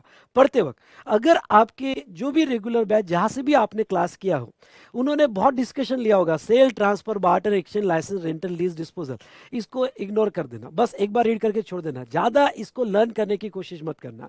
सेल क्या होता है, ट्रांसफर क्या होता है, डिक्शनरी मीनिंग क्या है, ये क्या है, इसके एग्जाम्पल लिव इट। क्यों? क्योंकि मुझे नहीं लगता कि आज आपके ऊपर इसके इंडिविजुअल पे कोई सवाल पूछा जाएगा।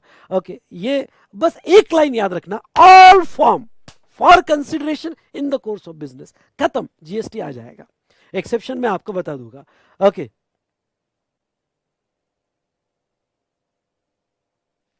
ठीक है।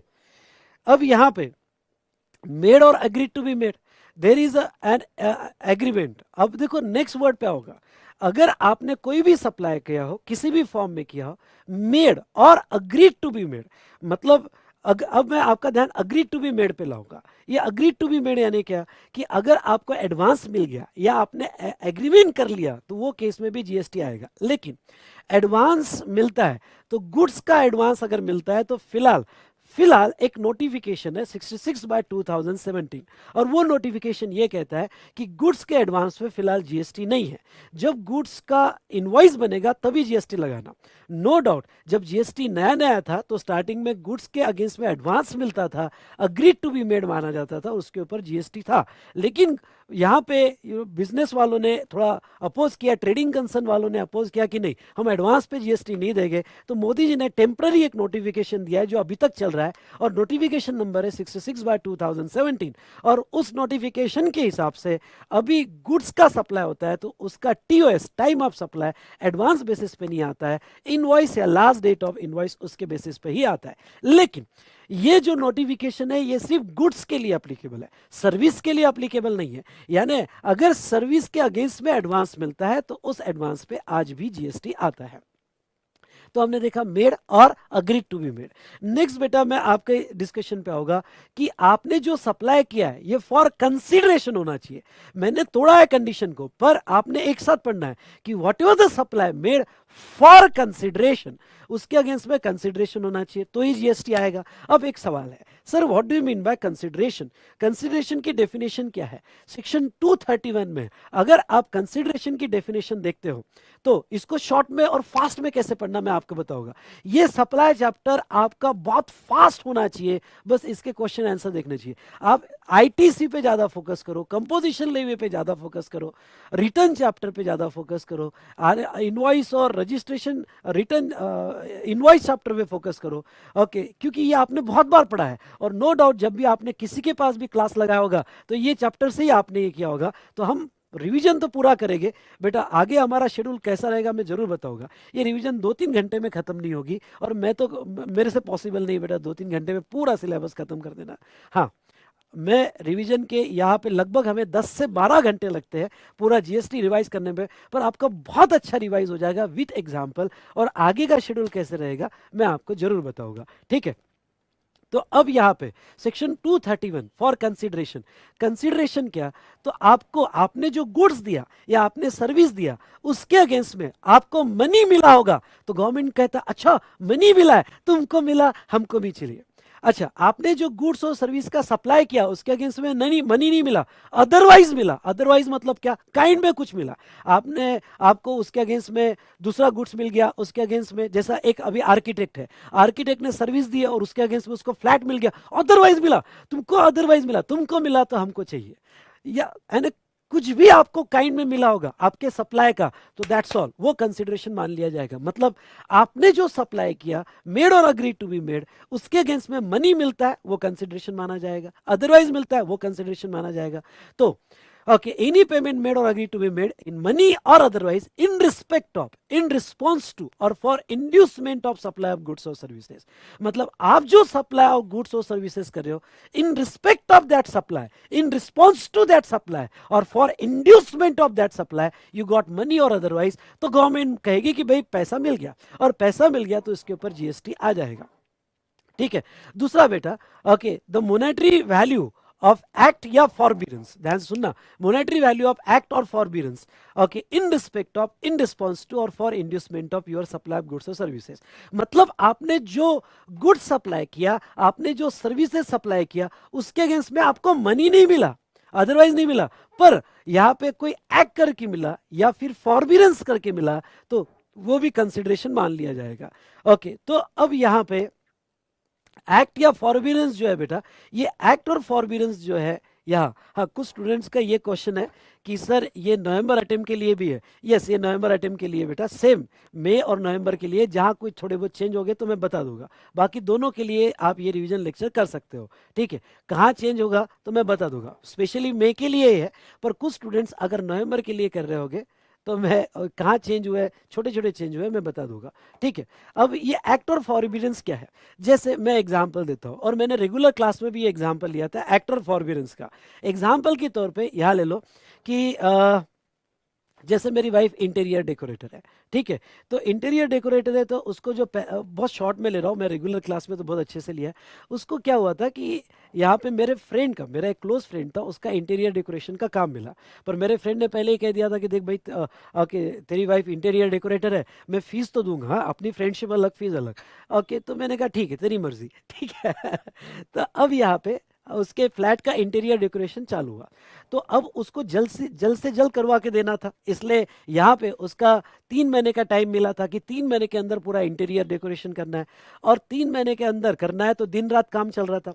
अब रात को जो है जब कारपेंटर काम कर रहा था तो बहुत आवाज़ आ रही थी, तो बाजू वाला जो नेबर था उसने ऑब्जेक्शन ले लिया, उसने कहा कि नहीं नहीं, ओके आप काम नहीं कर सकते रात को, दोपहर को भी हमारा सोने का टाइम रहता है, आप दोपहर को भी काम नहीं कर सकते, और उसने सोसाइटी में स्टे लाया कि ये काम नहीं कर सकते। मेरी वाइफ टेंशन में आ गई, मेरे वाइफ ने कहा कि अब मैं क्या करूं, मुझे तो 3 महीने में आपके फ्रेंड को देना है। मैंने कहा डर मत, मैं हूं, ओके। तो यहाँ पे मैं उसके साथ गया, वो जो नेबर ने ऑब्जेक्शन लिया था उसको कहा कि देख भाई, अब 3 महीने में हमको कंप्लीट करके देना है, आज तू हमें हेल्प करेगा तो कल ये भी तुमको हेल्प करेंगे, मेरा फ्रेंड भी तेरे को हेल्प करेगा, तेरे घर का भी इंटीरियर बाकी है। उसने कहा नहीं नहीं नहीं, हमें बहुत डिस्टर्ब होता है, ओके हम नहीं अलाउ करेंगे ऐसा वैसा, और हमने जो स्टे लिया है, हम स्टे जो है नहीं निकालेंगे, आप नहीं काम करोगे। फिर मेरे दिमाग में एक आइडिया आया, व्हाट एन आइडिया सर जी। मैंने कहा देख भाई, ओके तेरे तो ये देख हॉल का इंटीरियर नहीं हुआ है, तो हमारा काम चल रहा है, साथ साथ में तेरा भी काम कर लेंगे, ओके तेरे हॉल का इंटीरियर कर लेंगे। तो उसने कहा मेरे पास पैसे नहीं। मैंने कहा पैसे कौन मांग रहा है भाई, ओके तू सिर्फ जो है मटेरियल का पैसा देना, वो भी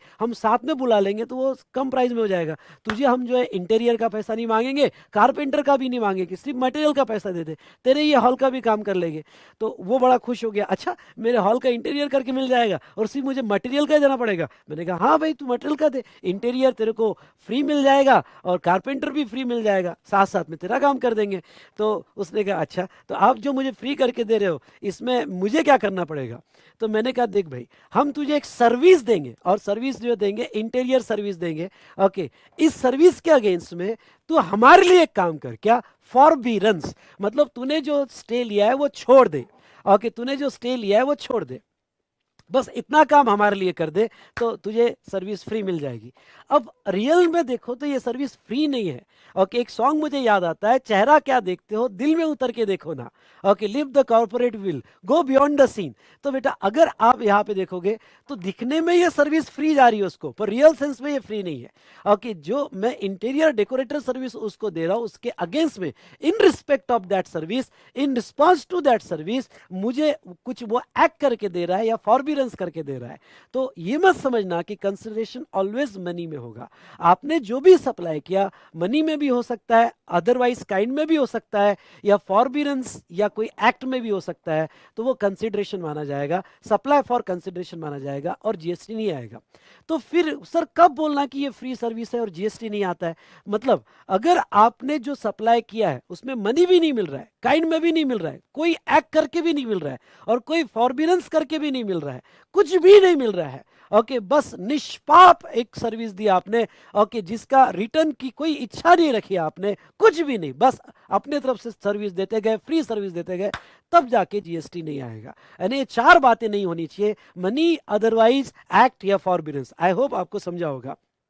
उसके बाद में ओके जहां तक देखा जाए in respect of in response to और फॉर इंड्यूसमेंट ऑफ सप्लाई, मतलब अब ये इंड्यूसमेंट क्या है? इंड्यूसमेंट बेटा जनरली तब होता है जब ओके आप कोई चीज जानबूझ के इंड्यूस करते हो। ओके एग्जांपल के तौर पे यहाँ पे जैसे मुंबई पुणे हाईवे है, बीच में कुछ रेस्टोरेंट है। अब ये रेस्टोरेंट को पता है कि प्राइवेट बसेस चलते रहती है, तो उन्होंने क्या किया कि उन्होंने ड्राइवर के साथ मिली भगत की। उन्होंने बॉस से ड्राइवर को कहा देख यार तुम्हारी बस हमारे रेस्टोरेंट पे रुक, पैसेंजर्स होते हैं उतरेंगे कुछ खाएंगे हमारे रेस्टोरेंट में, ओके तो हमारी भी कमाई होगी। तो अब क्या होगा कि ये रेस्टोरेंट वाले ने कहा कि देख ओके यार तुझे हम फूड, और तुझे क्या देंगे, तुझे हम फूड फ्री देंगे, फूड फ्री देंगे, थोड़ा बहुत अदर सर्विसेज फ्री देंगे हमारे रेस्टोरेंट की। ओके इसके बदले में तुझे क्या करना है, इसके बदले में तुझे बस इतना करना है कि तेरी बस यहाँ रोकना है। अब दिखने में आपको फ्री दिखा जा रहा है कि उसको फूड फ्री दिया गया, उसको अदर सर्विसेज फ्री दी गई, पर रियल सेंस में फ्री नहीं है। उसको इंड्यूस किया गया कि आप जो है बस को रोका जाए, तो उसको बेटा इंड्यूसमेंट कहा गया। ठीक है, अब दो इंपॉर्टेंट बातें जो आपने एग्जाम पर्पस के लिए याद रखनी, मतलब रखनी ही चाहिए। और कौन सी दो बातें आपने याद रखनी चाहिए? पहला, subsidy, subsidy given by central and state government, ध्यान रखिएगा, सब्सिडी गिवन बाय सेंट्रल और स्टेट गवर्नमेंट। यहां पे अगर गवर्नमेंट ने सब्सिडी दी होगी तो वो कंसिडरेशन नहीं माना जाएगा और उसके ऊपर जीएसटी नहीं आएगा। समझ लो, मेरी मैन्युफैक्चरिंग कंपनी है और फर्टिलाइजर बनाता हूँ, और ये जो फर्टिलाइजर मैं बना रहा हूँ तो 100 रुपए का एक पैकेट बनता है फर्टिलाइजर का, जिसमें गवर्नमेंट 40 रुपए की सब्सिडी देता है। यानी मैं जब वो पैकेट बेचता हूँ तो फार्मर से 60 लेता हूँ, पैक 100 रुपए का है, फार्मर से 60 लेता हूँ और 40 रुपए गवर्नमेंट देती है। तो यहाँ पे कंसिडरेशन जो है सिर्फ 60 माना जाएगा, गवर्नमेंट से मिली हुई सब्सिडी कंसिडरेशन नहीं माना जाएगा, और उस 40 रुपए पे जीएसटी नहीं आएगा। और दूसरा बेटा अगर हम बात करें तो डिपॉजिट्स, ओके बहुत सी बार सप्लायर को डिपॉजिट मिलता है। एग्जाम्पल लो, एग्जाम्पल यहाँ पे कि कोका कोला डिस्ट्रीब्यूटरशिप बांट रहा है और उसको जो है डिस्ट्रीब्यूटरशिप देने के डिपॉजिट मिल रहा है, सर्विस का पैसा नहीं मिल रहा है, डिपॉजिट मिल रहा है। या बीएसएनएल आपको कनेक्शन दे रहा है, या फिर कोई लीज लाइन का कनेक्शन ले रहे हो आप इंटरनेट, तो आप कुछ डिपॉजिट दे रहे हो, तो जो डिपॉजिट मिलता है सिक्योरिटी डिपॉजिट, वो उसके ऊपर जीएसटी नहीं आएगा। लेकिन अगर वो डिपॉजिट एडजस्ट हो जाए सप्लाई के अगेंस्ट में, जैसा बहुत सी बार क्या होता है कि आपने पैसा नहीं दिया तो कंपनी क्या करती है, आपके डिपॉजिट से विड्रॉ कर लेती है। अगर वो डिपॉजिट से विड्रॉ कर लिया तो जिस दिन डिपॉजिट से विड्रॉ कर लिया अगेंस्ट द सर्विस, उस दिन जीएसटी आएगा। जस्ट डिपॉजिट देना जीएसटी नहीं आएगा। ओके तो ये हमने कंसिडरेशन के केस में देखा। समझा होगा तो जोर से बोलो हाँ। ओके समझा होगा तो जोर से बोलो हाँ, यस और नो। आपसे रिस्पॉन्स चाहता हूं बेटा, वेरी गुड। चलिए, जैसे अभी मैं लैंडलॉर्ड हूं, मेरी 2 शॉप्स है मैंने खरीद के रखी है, और यहाँ पे मैं जब रेंट पे देता हूँ डिपॉजिट लेता हूँ, तो जब डिपॉजिट मिलता है तब उसको वो कंसिडरेशन नहीं होगा, उसके ऊपर जीएसटी नहीं आएगा। हाँ मंथली रेंट जो है उसके ऊपर जीएसटी आएगा, पर कोई मंथ में सामने वाले जैसे कोविड के केस में उसने रेंट ही नहीं दिया तो मैंने डिपॉजिट से काट लिया, जिस दिन मैंने डिपॉजिट से काटा उस दिन वो सप्लाई माना जाएगा। Is it clear? Okay done. चलो ये था कंसिडरेशन। उसके बाद में अगर सप्लाई होना है तो आपकी 4th एक्टिविटी क्या होनी चाहिए? अगर सप्लाई तो आपकी 4th एक्टिविटी है कि ये जो भी आपने किसी भी फॉर्म में सप्लाई किया होगा, made or agreed to be made for consideration है, पर in the course of business or furtherance of business होना चाहिए। ओके तो ही वो सप्लाई माना जाएगा। जैसे एक सिंपल एग्जांपल मैं कहना चाहूंगा कि आपने घर की जो है आपने घर की रद्दी बेची, ध्यान सुनना, आपने घर की रद्दी बेची। अब घर में रद्दी हुई, मम्मी आ गई, रद्दी वाले को बुलाया, भाई आप बेच रहे हो घर की रद्दी, घर का कचरा था कुछ आपने बेच दिया वो ओके कबाड़ में। अब ये जो है बेचा है आपने, सेल तो हुआ है, कंसिडरेशन भी मिला है, लेकिन क्या ये बेचना, मम्मी का कबाड़ में बेचना, रद्दी बेचना, क्या ये जो है क्या ये इन द कोर्स ऑफ बिजनेस है? लेमैन लैंग्वेज में बताओ, इन द कोर्स ऑफ बिजनेस है? बिल्कुल नहीं, इन द कोर्स ऑफ बिजनेस नहीं है। सीबीआईसी ने कहा है यहाँ पे कि यहाँ पे आप जो घर की रद्दी बेच रहे हो, यहाँ पे कबाड़ बेच रहे हो, वो कोई बिजनेस नहीं कर रहे हो। फिर एक सवाल दिमाग में आ जाता है, what do you mean by business? क्या बिजनेस जीएसटी में डिफाइंड है? यस, डिफाइंड है। सेक्शन 270 में बिजनेस डिफाइंड है, जो मैं आगे आपको पढ़ाऊंगा। तो इन द कोर्स ऑफ बिजनेस होगा तो ही उसके ऊपर जीएसटी लगाया जाएगा। ठीक है, अब बेटा नेक्स्ट यहाँ पे कि इन द कोर्स ऑफ बिजनेस यानी क्या? अब रद्दी बेचना तो बिजनेस नहीं है, घर की कबाड़ बेचना तो बिजनेस नहीं है। इवन आपका मोबाइल है, अब आप मोबाइल कोई मोबाइल शॉपिंग में जाके बेच रहे हो तो वो भी in the course of business नहीं, क्योंकि मोबाइल बेचना आपका बिजनेस नहीं है, पुराना हो गया, आपने जाके बेच दिया। हाँ, कंसिडरेशन मिला, वह आपने जाके बेच दिया, तो वो कोई यहाँ पे इन द कोर्स ऑफ बिजनेस तो नहीं बोला जाएगा। अब देखो नेक्स्ट, यहाँ पे ध्यान से देखिएगा, जहां तक है बिजनेस यानी क्या, तो बिजनेस की डेफिनेशन क्या दी है जीएसटी में? ओके, एनी ट्रेड, कॉमर्स और मैन्युफैक्चर, कोई भी ट्रेडिंग करना, ट्रेडिंग, अब आप कॉमर्स स्टूडेंट हो, ट्रेडिंग आपको पता है, कोई भी ट्रेडिंग करना, रेगुलर एक्टिविटी करना, कॉमर्स और मैन्युफैक्चर, कमर्शियल एक्टिविटी या मैन्युफैक्चरिंग एक्टिविटी करना बिजनेस माना जाएगा। प्रोफेशन और वोकेशन बिजनेस माना जाएगा। कोई एडवेंचरस एक्टिविटी है, वेजर है or any other similar activity, wager मतलब जब रेस क्लब होता है तो वेजिंग होता है वहां पे, उसे वेजर कहते हैं, तो वो एक्टिविटी ओके यहाँ पे बिजनेस मानी जाएगी बिजनेस की डेफिनेशन में। प्रोफेशन है, वोकेशन है, वो भी कवर होगा। वेदर और नॉट फॉर पेक्यूनियर बेनिफिट्स, मतलब यहाँ पे उसमें प्रॉफिट मोटिव हो या ना हो, लेकिन अगर आप ट्रेड कर रहे हो ना तो जीएसटी लगेगा।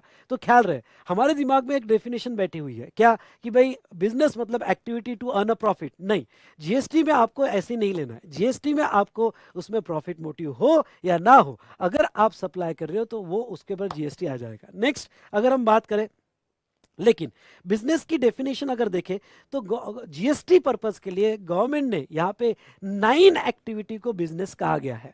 अब मैं आपको कहूँगा 9 एक्टिविटी को वर्ड टू वर्ड लर्न मत करना, एक बार रीड कर लेना और छोड़ देना। ओके, बस उस कंसेप्चुअली समझ लेना और आगे बढ़ जाना। तो कौन सी 9 एक्टिविटी को? पहला, okay, trade, commerce, manufacture, profession, vocation, adventure, wager और any other similar activity.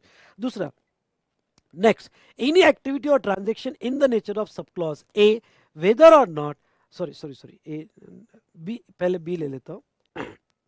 B activity देखो, एनी एक्टिविटी और transaction in connection with incidental to और ancillary to sub clause A, मतलब सब क्लॉज ए में आपका कोई ट्रेडिंग कंसर्न होगा, commercial activity होगी, मैन्युफैक्चरिंग या प्रोफेशनल एक्टिविटी होगी, उससे कनेक्शन में या उससे इंसिडेंटल एंसिलरी में कोई एक्टिविटी करते हो तो वो भी बिजनेस एक्टिविटी मानी जाएगी और उस पर भी जीएसटी आएगा। एग्जाम्पल के तौर पे बेटा, एक एक एग्जाम्पल लेके मैं आगे बढ़ते जाऊंगा फटाफट। एग्जाम्पल के तौर पे ओके, यहाँ पे इंसिडेंटल या कनेक्टेड एक्टिविटी यानी क्या?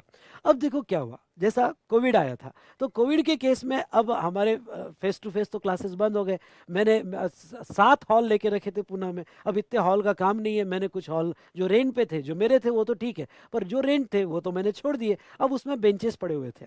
अब मेरा मेन एक्टिविटी जो है, मेरा प्रोफेशन है, क्लास, ट्रेनिंग, कोचिंग सर्विसेज है, क्लास लेता हूँ, लेकिन अब बेंचेस जो पड़े हैं, जो मैंने बिजनेस की असेट बताई थी, सुनना, जो मैंने बिजनेस की असेट बताई थी और जो बेंचेस पड़े हुए हैं, अब वो बेंचेस मैंने बेचे, वहां का प्रोजेक्टर बेचा, वहां का मटेरियल बेचा। अब वो मटेरियल बेचना मेरी मेन एक्टिविटी नहीं है, ओके, वो बेंचेस बेचना मेरी मेन एक्टिविटी नहीं है फॉर कंसिडरेशन, लेकिन वो बिजनेस असेट थी, पर इसलिए ओके क्लॉज बी के हिसाब से वो कनेक्टेड टू माय बिजनेस कहा जाएगा, इंसिडेंटल और एंसिलरी टू बिजनेस कहा जाएगा। और जो बेंचेस मैंने बेचे उसके ऊपर मैंने जीएसटी दिया है। ओके, यहाँ पे कुछ मैंने 2 लाख के बेंचेस बेचे, जीएसटी का बिल बनाया है, वो in the course of business है।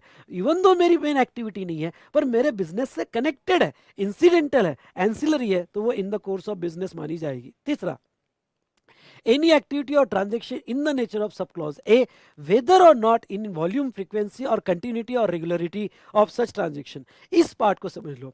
ये पार्ट क्या कहता है कि भाई कोई भी ऐसी एक्टिविटी जो आपके क्लॉज ए के नेचर की होगी, क्लॉज ए मतलब क्या, trade, commerce, manufacture, profession, vocation, adventure, wager, इस नेचर की होगी, ओके, उस टाइप की होगी, पर आपने वॉल्यूम में नहीं की होगी, ओके, आपने फ्रीक्वेंसी में नहीं की होगी, एक ही एक्टिविटी की होगी, तो भी वो in the course of business माना जाएगा। समझ लो। ओके, यहाँ पे किसी की मोबाइल शॉप ही है, अब मोबाइल शॉप ही वो 20 साल से चला रहा है, उसको बहुत अच्छा खासा एक्सपीरियंस आ गया ये बिजनेस का, ठीक है, पर उसका मेन बिजनेस है मोबाइल बेचना लेना।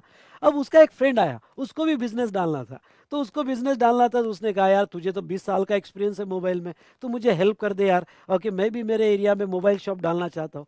तो इसने कहा ठीक है मैं तुझे हेल्प कर देता हूँ, और इसने उसको हेल्प किया, सप्लायर का डिटेल्स दिया, कैसे शॉपिंग, कैसे तूने सेटअप करना चाहिए, तूने कस्टमर को कैसे कन्विंस करना चाहिए, तूने क्या क्या करना चाहिए तेरे मोबाइल शॉप में, उसने पूरा हेल्प किया। और ये हेल्प करना, ये असिस्टेंस देना इसका मेन बिजनेस नहीं है, इसका मेन बिजनेस तो मोबाइल सेल करना था।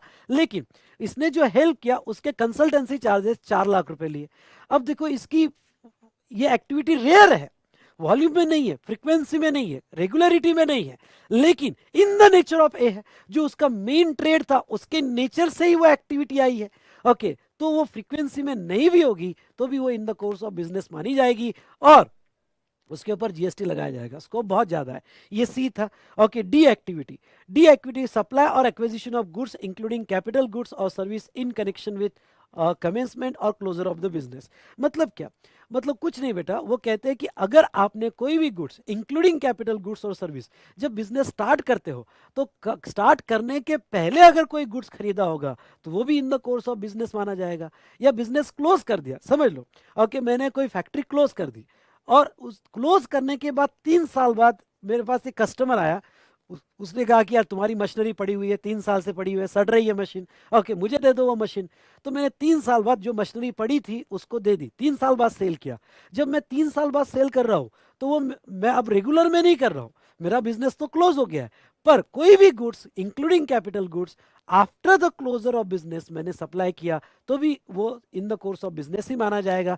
3 साल बाद जब बेचूंगा तो भी in the course of business माना जाएगा। उसके बाद में ई क्लॉज क्या कहता है, प्रोविजन बाय, हाँ ये अब देखो क्या है, मैं आपको कह देता हूं जैसे clause A B C D, ये जनरल क्लॉज है, मतलब मैं ये डेफिनेशन को 2 पार्ट में डिवाइड करता हूं, जनरल एंड स्पेशल। ये जनरल एक्टिविटी है, ये बिजनेस मानी जाती थी, ये पहले से मानी जाती थी, वैट और सीएसटी तब से मानी जाती थी। Okay main activity, incidental ancillary activity, in the nature of activity, before commencement और क्लोजर, ये पहले से मानी जाती थी। लेकिन ये जो आगे वाली एक्टिविटी है, हो सकता है कि तुम्हारे लेमन लैंग्वेज में ये बिजनेस ना हो, सुनो ध्यान से, हो सकता है कि तुम्हारे लेमन लैंग्वेज में बिजनेस ना हो, पर जीएसटी कॉन्टेक्स्ट में ये बिजनेस माना जाएगा, और जीएसटी कॉन्टेक्स्ट में अगर ये बिजनेस माना जाएगा तो इसके ऊपर जीएसटी लग जाएगा। अब जीएसटी कॉन्टेक्स्ट में ये कैसे बिजनेस माना जाएगा, ध्यान से देखिएगा, provision by club, association, society or any other such body or facility or benefit for its member. मतलब क्या, कोई क्लब है, ओके और वो क्लब अपने मेंबर को कुछ मिनिमम चार्जेस लगा के सर्विस दे रहा है या गुड्स दे रहा है। आप मेरी बात सुन रहे हो, ओके कोई क्लब है, कोई मिनिमम चार्जेस लगा के कोई सर्विसेज अपने ही मेंबर को दे रहा है, बाहर वालों को नहीं।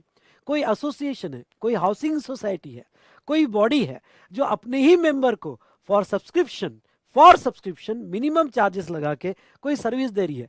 अगर लेमन लैंग्वेज में देखा जाए तो ये बिजनेस नहीं कर रहे हैं, वो अपने सोसाइटी के बाहर नहीं जा रहे, अपने क्लब के बाहर नहीं जा रहे, अपने ही मेंबर को दे रहे हैं। ओके फिर वो क्लब में कोई स्पोर्ट फैसिलिटी होगी वो कम मिनिमम चार्जेस में दे रहे हैं, सोसाइटी में ओके क्लब हाउस होगा, सोसाइटी में मैरिज हॉल होगा, सोसाइटी में कोई ऐसे ओके स्विमिंग पूल होगा, और कुछ मिनिमम चार्जेस लेके आपको, आप मेंबर हो, मिनिमम चार्जेस लेके आपको वो सर्विस दे रहे हैं। तो अगर ऐसी अपनी सोसाइटी अपने मेंबर को, क्लब एसोसिएशन अपने मेंबर को अगर सर्विसेज दे रहे होगे तो हो सकता है कि वो लेमन लैंग्वेज में बिजनेस ना हो लेकिन जीएसटी कॉन्टेक्स्ट में बिजनेस है, और वो क्लब एसोसिएशन और सोसाइटी जो है यहां पे अपने मेंबर को जीएसटी चार्ज करेगी, जो भी चार्जेस उनसे लेगी। हाँ हाउसिंग सोसाइटी को आगे मैं कहूंगा, हाउसिंग सोसाइटी को आगे एग्जम्पशन है जो मैं एग्जम्पशन चैप्टर में बताऊंगा। अगर मंथली चार्जेस सोसाइटी के अपने मेंबर को 7,500 या उससे कम होगा तो मंथली मेंटेनेंस चार्जेस तो वो एग्जम्प्ट है, पर 7,500 से ज्यादा होगा तो वो टैक्सेबल है, हम एग्जम्पशन में देखेंगे। और ख्याल रहे एग्जम्पशन मतलब क्या, कि आपके ऊपर लेवी हो गया पर गवर्नमेंट ने टेम्पररी एग्जम्पशन दिया हुआ है। और ख्याल रखना एग्जम्पशन उसको ही दिया जा सकता है जिसके ऊपर लेवी है, सुनना ध्यान से, जिसके ऊपर लेवी है उसको ही एग्जम्पशन दिया जा सकता है, जिसके ऊपर लेवी नहीं उसके ऊपर एग्जम्पशन क्या। अगर आप कह दोगे जाओ अल्कोहल पे हमने जीएसटी का एग्जम्पशन दे दिया, अल्कोहल बोलेगा अरे चुप नालायक, मैं वैसे ही जीएसटी में आता नहीं हूं तो मुझे एग्जम्पशन देके क्या फायदा। तो एग्जाम्शन तो उसको ही दिया जा सकता है जिसके ऊपर लेवी है, यानी लेवी तो है पर फिलहाल एग्जाम्शन है। आई होप आपको समझा होगा। ठीक है, तो ये ई क्लॉज था। F, admission for a consideration of person to any premises, मतलब क्या? ओके, एंट्री फीस, मतलब आप अम्यूजमेंट पार्क में जा रहे हो, कोई इवेंट में जा रहे हो और उसकी एंट्री फीस, एडमिशन मतलब एंट्री फीस, उसकी एंट्री फीस जो लग रही है, कोई इवेंट है उसकी एंट्री फीस लग रही है, तो वो भी in the course of business मानी जाएगी। ओके, उसके बाद में जी, services supplied by a person as a holder of an office which has been accepted by him in the course of business or trade, profession और vocation। अब holder of an office यानी क्या? जैसा मैं एक चार्टर्ड अकाउंटेंट हूँ और मुझे किसी कंपनी ने, और मैं जीएसटी कंसल्टेंट भी हूँ, तो मुझे किसी कंपनी ने as a finance director appoint किया और उसके लिए कुछ मुझे मानधन दिया जा रहा है, कुछ ऑनररी अमाउंट दिया जा रहा है ओके, मंथली बेसिस पे। तो अब देखो, ये जो है ये मेरा कोई रेगुलर प्रोफेशन नहीं है कि कोई कंपनी के डायरेक्टर बनना, नॉमिनी डायरेक्टर बनना, फाइनेंस डायरेक्टर बनना, ये मेरा नहीं है। पर मेरे प्रोफेशन की वजह से मुझे उस ऑफिस का वो पद मिला है, I am holder of the office, जिसका कुछ मुझे पैसा मिल रहा है।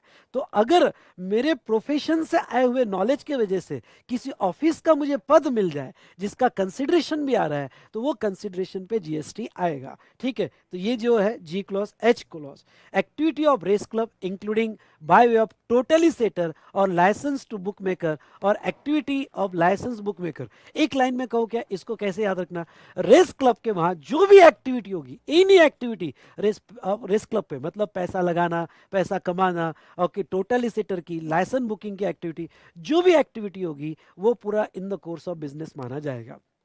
और लास्ट आई क्लॉज पे आता हूं। आई क्लॉज क्या कहता है बिजनेस के डेफिनेशन का? आई क्लॉज ये कहता है, बेटा ध्यान से देखिएगा,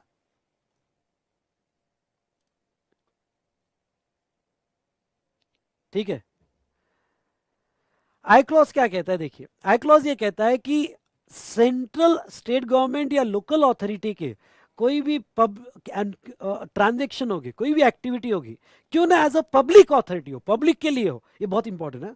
सेंट्रल स्टेट गवर्नमेंट या लोकल अथॉरिटी के क्यों ना वो पब्लिक सर्विसेज हो, वो भी एक्टिविटी और ट्रांजेक्शन बिजनेस माना जाएगा, बिजनेस माना जाएगा। लेकिन मैं आगे बताऊंगा सेक्शन 7(2) में एज वेल एज एग्जाम्शन में, इवन दो बिजनेस माना गया, लेकिन 7(2) में सप्लाई के बाहर रखा गया, एक कुछ बहुत सी एक्टिविटी को एग्जाम्शन भी दिया गया। इसलिए पहला थॉट, सेंट्रल स्टेट गवर्नमेंट की एक्टिविटी क्यों ना एज अ पब्लिक अथॉरिटी होगी, है तो business, in the course of business है, लेकिन आइदर उसको एग्जाम्शन दिया गया या फिर ओके वो 7(2) में सप्लाई के बाहर रखा गया। तो यस बेटा, ठीक है। अब एक सवाल आपका आ सकता है कि भाई सर, यूट्यूब पे मुझे जो पैसा मिल रहा है, ओके पैसा मिल रहा है, तो क्या उसके ऊपर भी जीएसटी है? यस, उसके ऊपर भी जीएसटी है बेटा, क्योंकि यूट्यूब पे आपको एडवर्टाइजमेंट की वजह से या आपके लेक्चर की वजह से जो भी पैसा मिल रहा है उसके ऊपर भी टैक्सेस कटते हैं, उसके ऊपर भी जीएसटी है और आपको जीएसटी पे करना पड़ेगा। ठीक है, चलो, आई होप आपको ये डिस्कशन समझ में आया होगा। बिजनेस की डेफिनेशन सबके समझ में आई? जोर से बोलो यस और नो, जोर से बोलो, मुझे रिस्पॉन्स चाहिए आपका। ठीक है, ये 9 एक्टिविटीज हमने देखी, वेरी गुड वेरी गुड, बढ़िया बढ़िया बढ़िया बेटा, दिव्या, वेरी गुड। चलो, ये 9 एक्टिविटी हमने देखी। तो एक बार फिर से, सप्लाई होने के लिए ये चारों एक्टिविटी खत्म होनी चाहिए। पता है आपको, मैंने इतना पढ़ाया ना, आपके इस चैप्टर के लगभग 20-25 पेजेस खत्म हो गए, इतने से इसमें 20-25 देख लेना आपने, 20-25 पेजेस खत्म हो जाएंगे इतने डिस्कशन में। तो ये हमने देखा पहला पार्ट, सप्लाई फॉर कंसिडरेशन, मतलब ऑल फॉर्म ऑफ सप्लाई, अगर कंसिडरेशन मिल रहा है, मतलब मनी अदरवाइज एक्ट या फॉरबियरेंस मिल रहा है इन द कोर्स ऑफ बिजनेस, यानी ये 9 एक्टिविटी के कोर्स में मिल रहा है या फर्दरेंस ऑफ दिस 9 एक्टिविटी, तो उसके ऊपर जीएसटी लगा दिया जाएगा। ठीक है, फॉर कंसिडरेशन। अब ये फॉर कंसिडरेशन में सेकंड पार्ट है, और सेकंड पार्ट है इंपोर्ट ऑफ सर्विस। मैं थोड़ा इस पार्ट पे आता हूं, section 7(1)(b), import of service. अब देखो क्या है, जब भी मैं वर्ड सॉरी बेटा,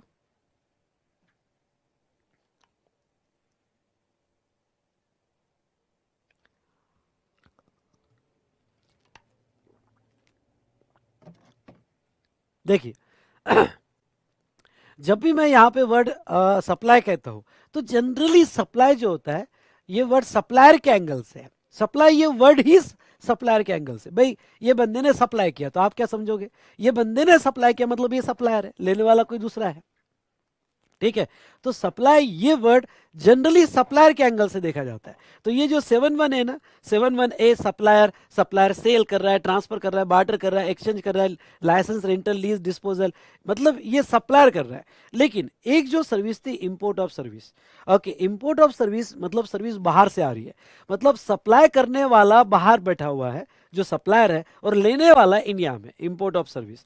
अब मैं आपको एक बात बता दूं, इंपोर्ट के दो ट्रांजैक्शन होते हैं, इंपोर्ट ऑफ गुड्स और second import of service. Import of goods पर तो कस्टम ड्यूटी लगती है और वो कस्टम्स का मैटर हो जाता है, पर इंपोर्ट ऑफ सर्विस पे कस्टम ड्यूटी नहीं लगती है क्योंकि कस्टम ड्यूटी गुड्स पे लगती है, इसलिए ओनली गुड्स कवर्ड है कस्टम्स के स्कोप में। What about import of service? Okay, what about import of service? तो इंपोर्ट ऑफ सर्विस में बेटा जहां तक देखा जाए तो इसके ऊपर जीएसटी लगता है, कस्टम नहीं जीएसटी लगता है। ठीक है, और इंपोर्ट ऑफ गुड्स पे भी जीएसटी लगता है, पर वो IGST under section 37 of custom tariff act उसके तहत लगता है। ठीक है, वो हमारा मैटर नहीं, मैं इंपोर्ट ऑफ सर्विस पे आता हूँ। तो क्या हो गया कि गवर्नमेंट को जब सप्लायर बाहर है और रिसिपिएंट इंडिया में है तो गवर्नमेंट को उसका टैक्स रिसिपिएंट पे लगाना था, क्योंकि सप्लायर पे तो हमारा कोई कंट्रोल नहीं, सप्लायर तो बाहर बैठा हुआ है, तो रिसिपिएंट पे टैक्स लगाना था। तो ऐसे केस में गवर्नमेंट ने जानबूझ के ये कंसेप्ट लाया कि भाई supply includes import of service, यानी यहाँ पे जो सर्विस लेने वाला है, जो इंपोर्ट करेगा, वो उसका सप्लाई माना जाएगा और उसे टैक्स देना पड़ेगा। यानी सप्लायर से नहीं लेंगे, जो रिसिपिएंट है वो उसका सप्लाई माना जाएगा और उससे टैक्स लेंगे। देखो अब ये इंपोर्ट ऑफ सर्विस 7(1)(b) क्या कहता है, import of service for a consideration whether और not in the course or furtherance of business. मतलब क्या कि आपने सर्विस इंपोर्ट किया, ध्यान से सुनना मेरी बात, आपने सर्विस इंपोर्ट किया फॉर कंसिडरेशन, ओके, फॉर, ये बहुत इंपॉर्टेंट है, फॉर कंसिडरेशन वेदर और not in the course or furtherance of business. मतलब क्या, अगर आप फ्री सर्विस इंपोर्ट करते हो, very important, free service import करते हो, जैसे आप बाहर से सर्विस ले रहे हो, ओके, वेबसाइट की सर्विस है, यूट्यूब की सर्विस है, गूगल सर्विस, फ्री सर्विस है, फ्री सर्विस पे जीएसटी नहीं लगाएंगे। लेकिन अगर आपने जो सर्विस लिया उसका पैसा गिन कर दिया, कंसिडरेशन दिया, हो सकता है कंसिडरेशन मनी में दिया हो, अदरवाइज दिया हो, एक्ट दिया हो, फॉरबिडेंस दिया हो, पर आपने कंसिडरेशन दिया होगा तो खत्म, वो सप्लाई में आ जाएगा, रिसिपिएंट को टैक्स देना पड़ेगा। ये रिवर्स चार्ज में आता है बेटा, इंपोर्ट ऑफ सर्विस, रिसिपिएंट को टैक्स देना पड़ेगा। अब वो आगे क्या कहते हैं, आगे कहते हैं वेदर और not in the course or furtherance of business, यानी आपने जो सर्विस इंपोर्ट की होगी, आपने बिजनेस के लिए नहीं, पर्सनल पर्पस के लिए भी इंपोर्ट की होगी तो भी जीएसटी आ जाएगा।